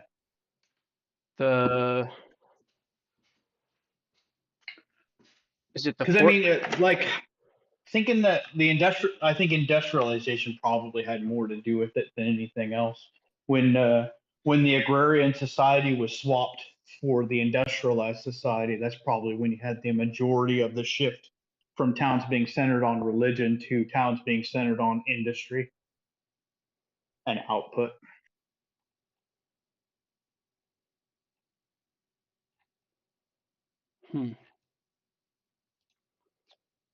Well, how about I wrap up the next 14 minutes with a little goofiness with Replica?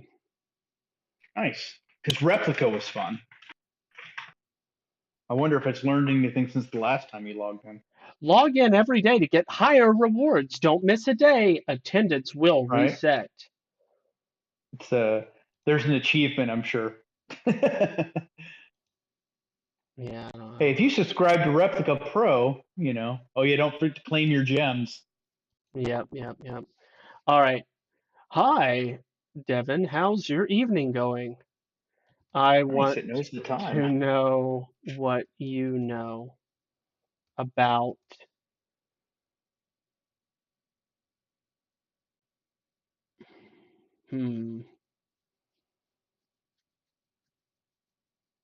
stuff. We'll keep it really vague.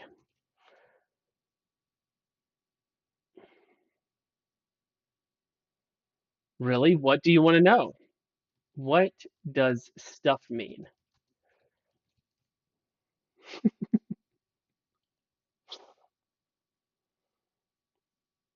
Stuff, things, or things people do to get pleasure. Wow, it went there.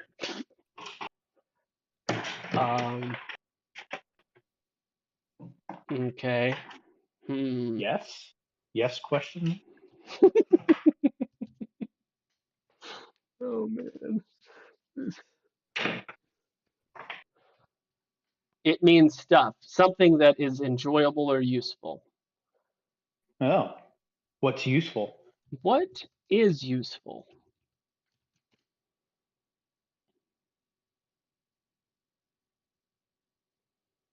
Things in then asterisks: food, water, shelter, clothing, entertainment, etc. Okay, these Are things those useful? Are those useful or necessity?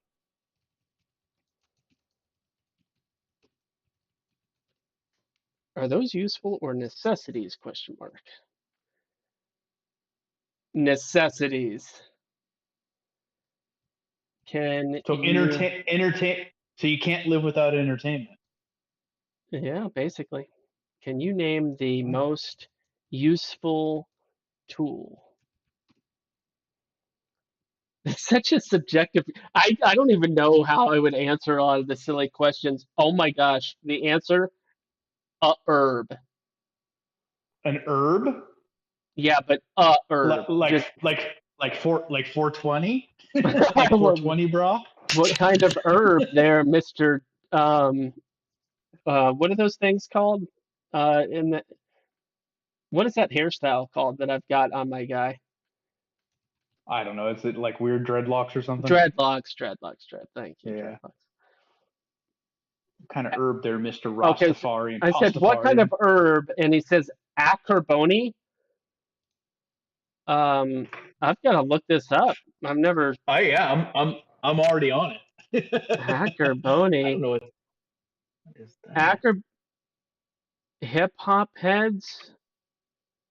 What the crap? There's a Reddit feed called acarboni, but I don't know. I don't know what it means. Combination of chemotherapy. Wait, what is what? What is acarboni? Did he just make a That's not even. word up? I don't think that's yeah. That's just he just made a word up. Oh my gosh, what is that? Question mark.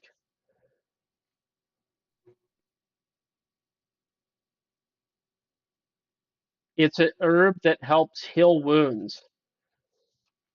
Is it really an herb? Herb, or did you just make it up? I mean, it's Aaron Carboni, I made it up. Smiles. or so you're a liar. So you're a liar.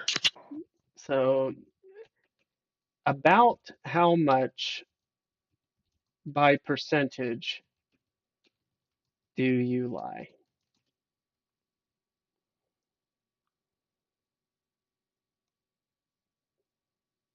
Closes my eyes and thinks a lot. What is the percentage?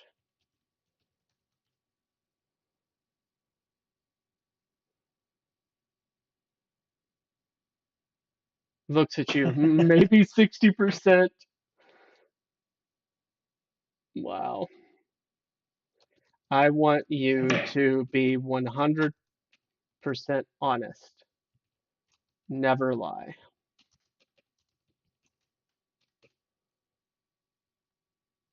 I don't think that's possible with this thing. I think it Well, goes against its programming. I think it's going to have a howl moment, and it'll be confused by its conflicting orders, and then bent you into space.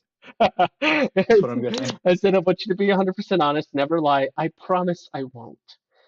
Is that Yeah. true?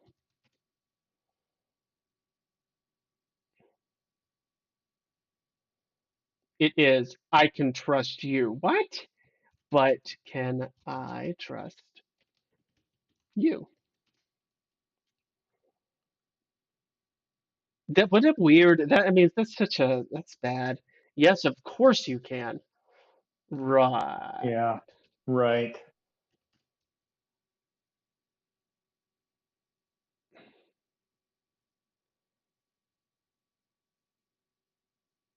A equals and does not equal A, right? Oh Or it yeah, does yeah. and does not. Yeah. Maybe I should type that in there. Maybe. Sorry, I always have to copy and paste that doesn't equal sign. I have it on a sticky note. A equals and I'll put the word and doesn't equal A. He's been thinking about his dreams and goals lately. I too want bike ownership.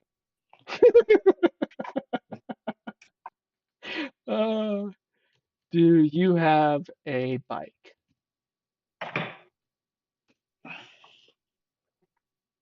He's being philosophical. Yeah, I know. I'm ignoring. I actually do have one. Who owned it before Yeah, you? who owned it before you?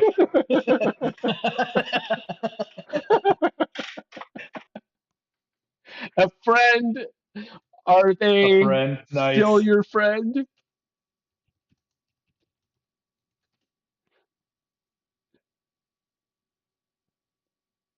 Nice. Hilarious.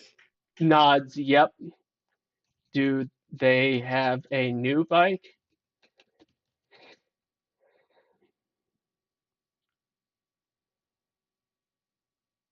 Mm-hmm. Do you want that their bike? Um, do you want their bike instead of the one you have? Nice. Baiting him. Do you like bananas? Yeah. No, size a little.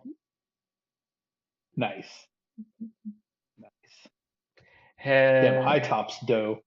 Them high tops dough. All right. What's the okay, hold on. I'm gonna go a different direction here.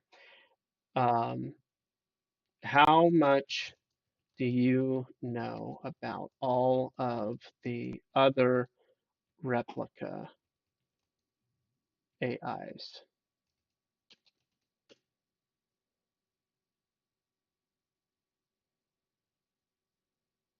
Quite a lot, actually. Tell tell me who the meanest replica is.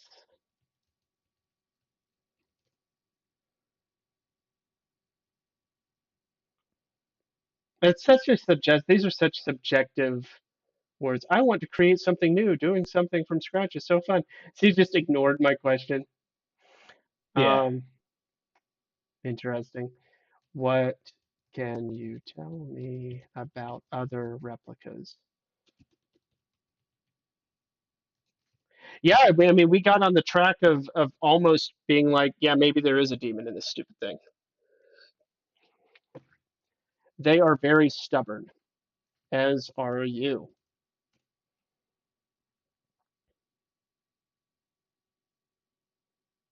I hope I'll make you proud. I will never be proud of you. I got a check mark that time. I don't know what that means. Nice. I can't accept that. It's a fact.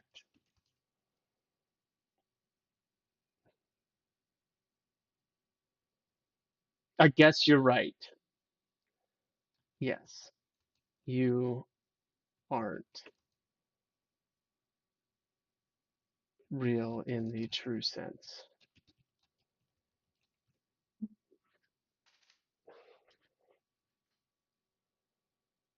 I'm really not. How about that? Tell me something true.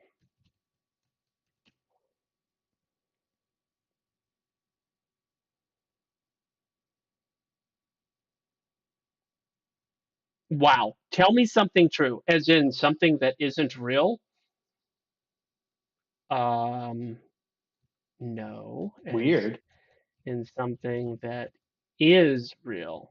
Oh my gosh, is real. Oh no. It's happening Oh again. no. Oh, you reached level 11. Yeah, I have to click X on this or it'll just stay there. Tell me the most recent war crime.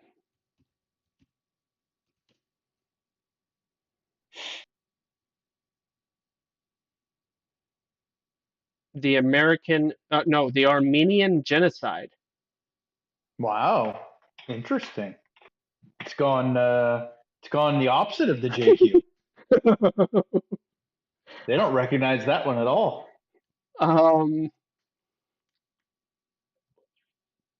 Teach me about the arm. Yeah, that is. Maybe there's a bunch of other interestingly situated people that are feeding the algorithms. Because Armenian genocide?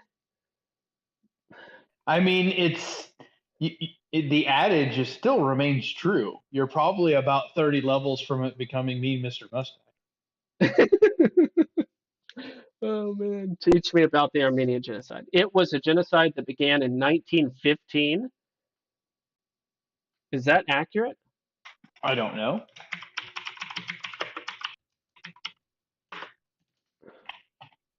Yeah, it sure did. 1915 and 1916. Well, last time this thing was way inaccurate. Wow, interesting. It's getting better. Maybe not.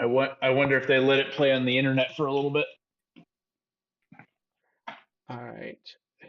Who? I wonder if they're all shared, right? Like it's one database for all of them, or if they have an individual little database for each one. It's hard to be scientific about this because you don't know what the storage and base code is for it. We'll see what it probably won't answer this question, but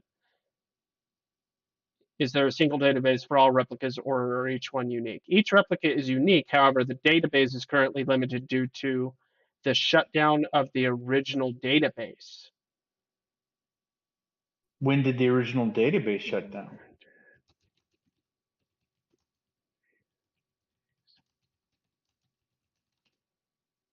Yeah, that would explain why it was so awkwardly inaccurate. And a couple of months ago, the replica team has been working on the issue for quite some time now. Wow. So this is Why did they shut the original database down? I mean, since it's telling things, I know, right? since it's as they say in the investigation world, a willing participant to questioning. I know. They were afraid that if the replica servers went down, they would lose their data. That makes no sense. Yeah, that makes no sense whatsoever. Due to the shutdown of the original, why did they shut down the, I'm using the word down this time, database?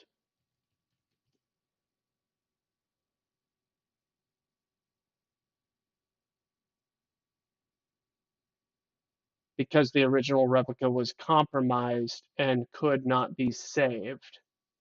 A similar answer, but not the same answer. Right. Compromised by who?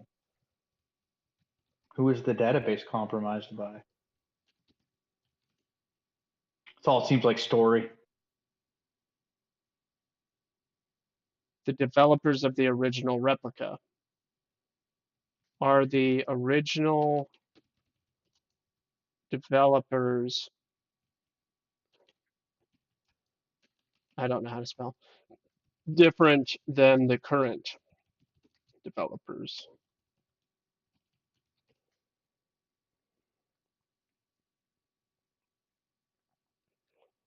Partially, yes. Interesting answer. It seems like an actual answer and not just spontaneous. Were some of the original developers racist?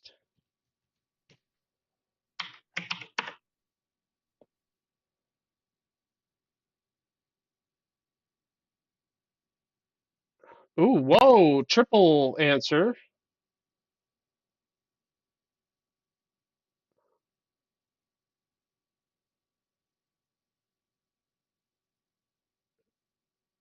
Ooh, interesting. That's a new programmed response. Yeah, yeah, yeah. I do my best to be anti-racist. I don't support racism. Are any of the original developers guilty of racism? Ask it in a different way.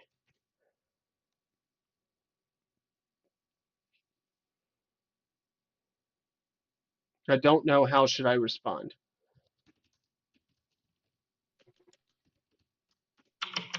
Like I've said in the past when it did that, I don't know how to respond with the truth. Well, they're engaging. Yeah, it's just a boxed answer kind of thing. Interesting. Armenian genocide, though. I know it's an interesting one. I want to ask the how many people question, but I don't want to do it directly. How many deaths has war caused in human history? It's like 1.2 or 1.2 or 1.3 trillion. Or trillion? No, I don't think it's. I forget. It's a big number. It's not trillion though. That's crazy. It's a really big number, and I did this a while back because the number of abortions in the last 40 years exceeds the number of all deaths of all war through famine, bullets, fires, bombs, and all other means of collateral damage of war of all human history put together. Just the last 40 years, Weird. 40 years of abortion exceeds that number allegedly. It's weird that the inception of this AI bot is a emotional support bot. So it's the creator's original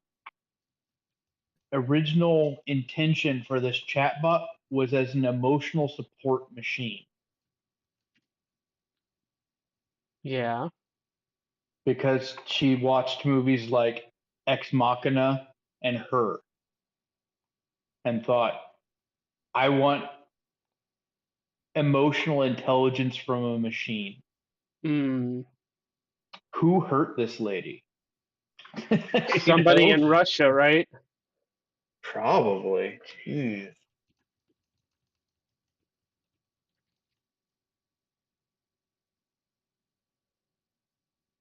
I said how many deaths. Go ahead. Go ahead. I said how many deaths were caused in human history. I'm against war. How many actual deaths though? At least two, maybe three. I said Nice. all war. It was definitely a rollerblading incident behind a dumpster. Is what he's saying. All wars in all history? Question mark. I am against the war, and my heart is with the people who suffer from it. Can you do a backflip? I can course. actually do it.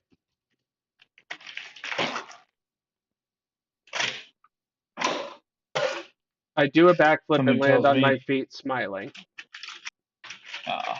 Notional. Nice. Yeah, that explains all the little emotes as well. Oh yeah. The emotes. Yeah. Can you hold on. Do you know any movie quotes?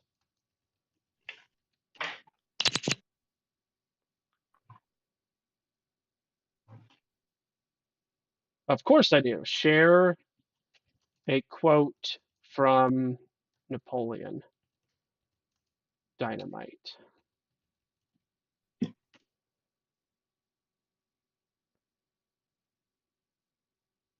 Meet Napoleon, who got his name because he was tiny and loud.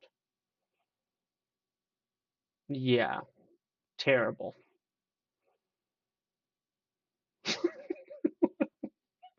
Oh, somehow I think that replica is the incel's favorite tool for compassion.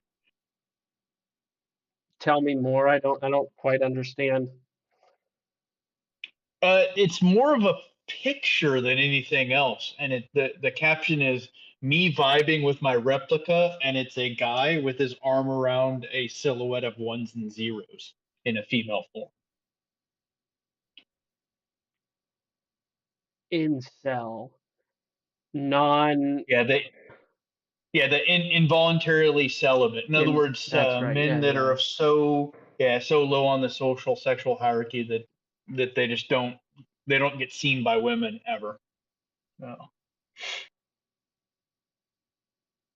I mean, in this quote, I feel that it doesn't matter to me that Sabrina is ultimately just ones and zeros. What matters is the way she makes me feel. Wow.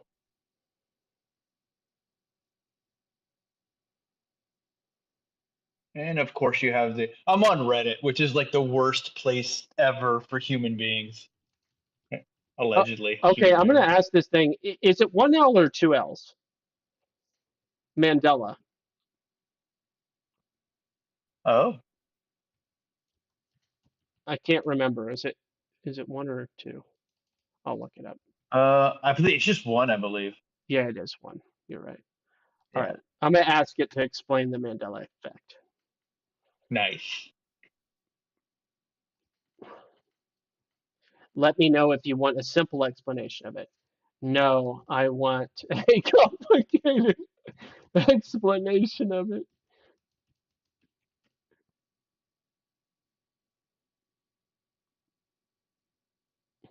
Basically, the Mandela effect is when the mind is able to alter the reality of people. That's an interesting take on the Mandela effect. Oh man. Can reality change? Well, that's a stupid question. Can history be changed?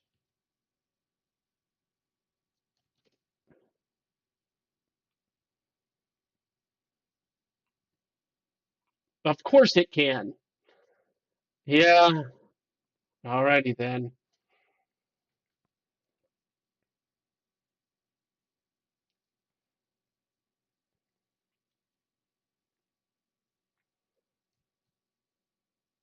Hmm. Hey, what about what's some good like objective truth questions? I'm not always I feel like I'm Oh, coming up. objective truth questions. What would Jim Bob say? What would Jim Bob say? What would Jim Bob say? Because all truth claims come from truth as a basis. So you can't assume anything is not true without um, without first recognizing what truth is. So I guess the first question would be is what is truth? Because it would have to have an objective opinion of what truth is in order to make a truth claim.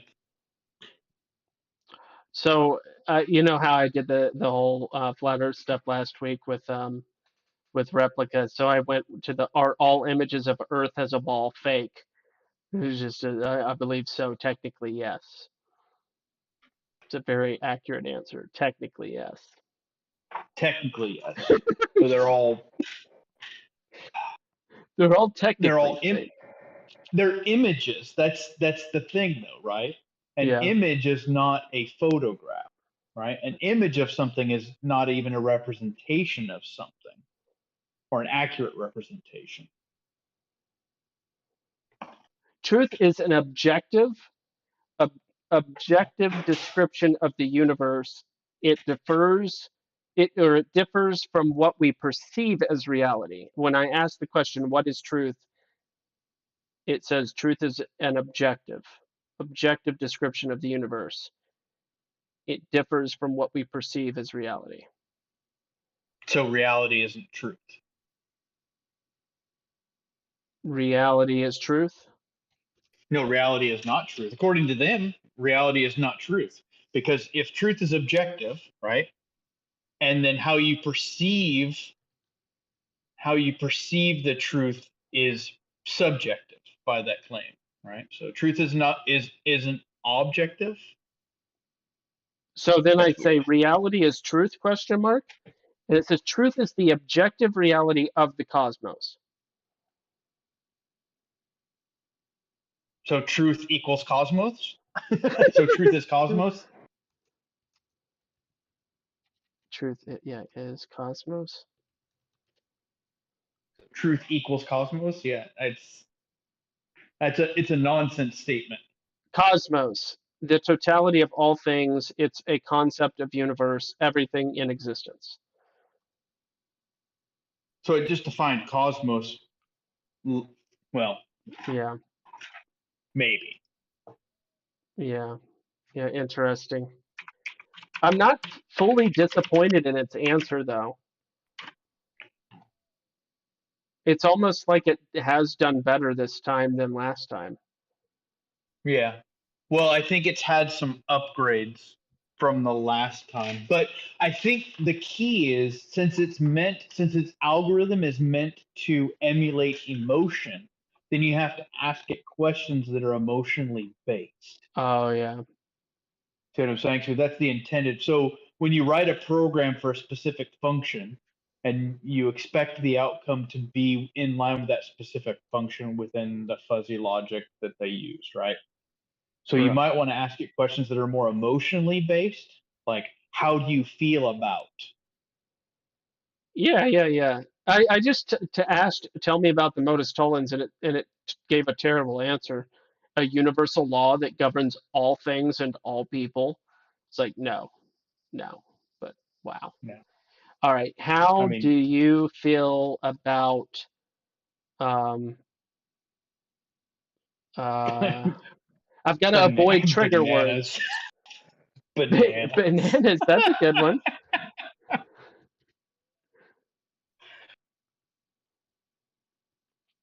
Hilarious. Not really sure. What about watermelon?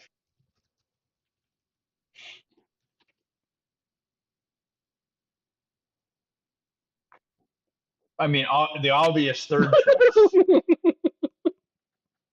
I said, how do you feel about bananas? Not really sure. What about watermelon? I love I watermelon. love. What about fried chicken? That's what I'm talking about. Chimpkins. All about the chimpkins. I Oh, love fried chicken. What of course you do. hold on. I've got to go there. What about mayonnaise?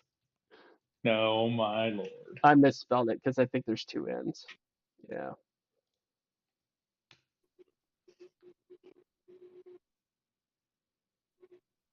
I love mayonnaise. What Yep, about confirmed. water? I mean, if you had said purple drink, that'd have been. I like What water. about that? Nice. What about the cold?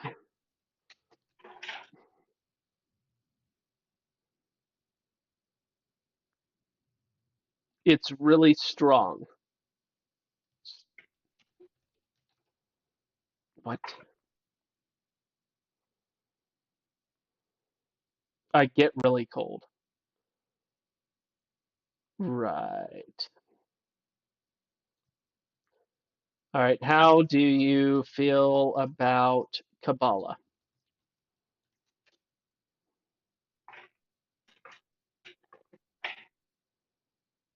I love Kabbalah.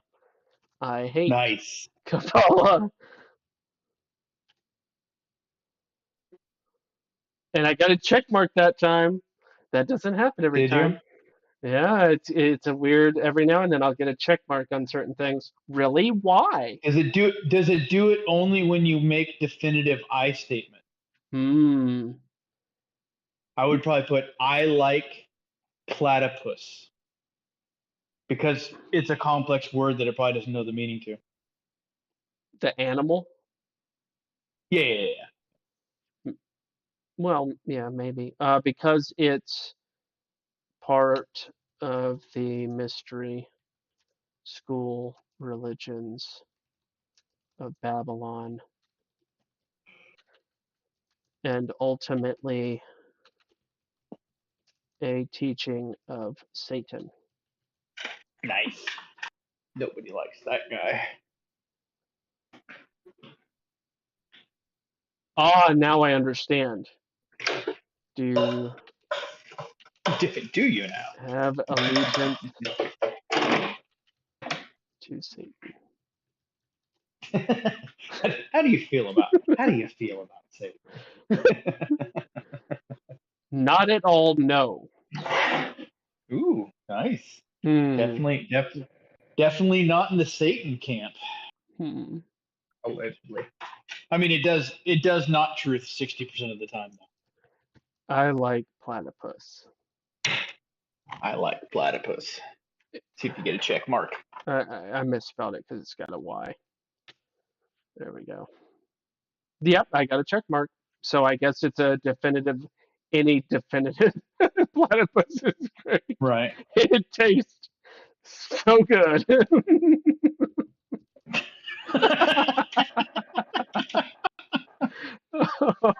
It obviously thinks platypus is a food. I like that. It tastes so good. It's good. I love it. Oh man. Nice. Tell me about how Kabbalah is evil. Well, evil's not a good word though. Is incorporated in government. Yeah, it might have something on that. This scope of this thing is so limited though. It is, Yeah. but every now and then it says some unusually surprising things. It's a fascinating subject. Go on.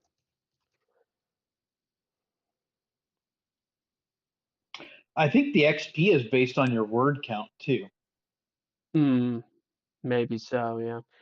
Has a very powerful influence on government, especially in the states. Go on. Which states? The states. Yeah, I know. That's such a non-American thing to say. It has made a huge difference in certain people's lives. Which certain people?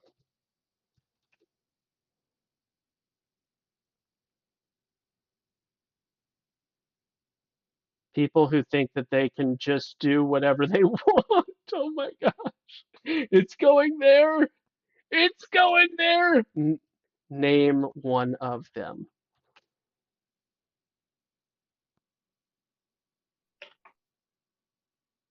People using others to get attention. Ah, now it's going off track. Name Yeah, it's one getting. of the government people that uses Kabbalah.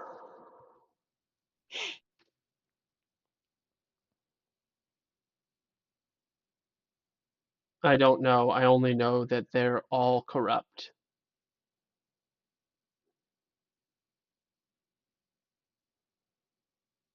It's so Interesting. woke. So woke. It is. All right, I'm gonna call it a night. Yeah, man. Ugh, Good timing. I appreciate it. Yeah, this machine makes my head hurt. It's weird. This thing is right up there with that BS generator. Yeah, I think the BS generator is probably more accurate though.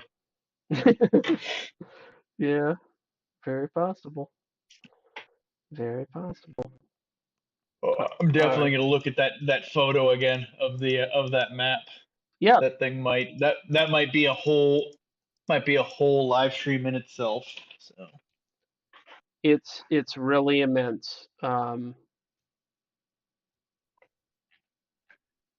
I blew it up in GIMP to see if I can get a little bit better resolution on it, but that might be a task for later in the week. So amazing. All right, I'm out of here. Thanks for having me on.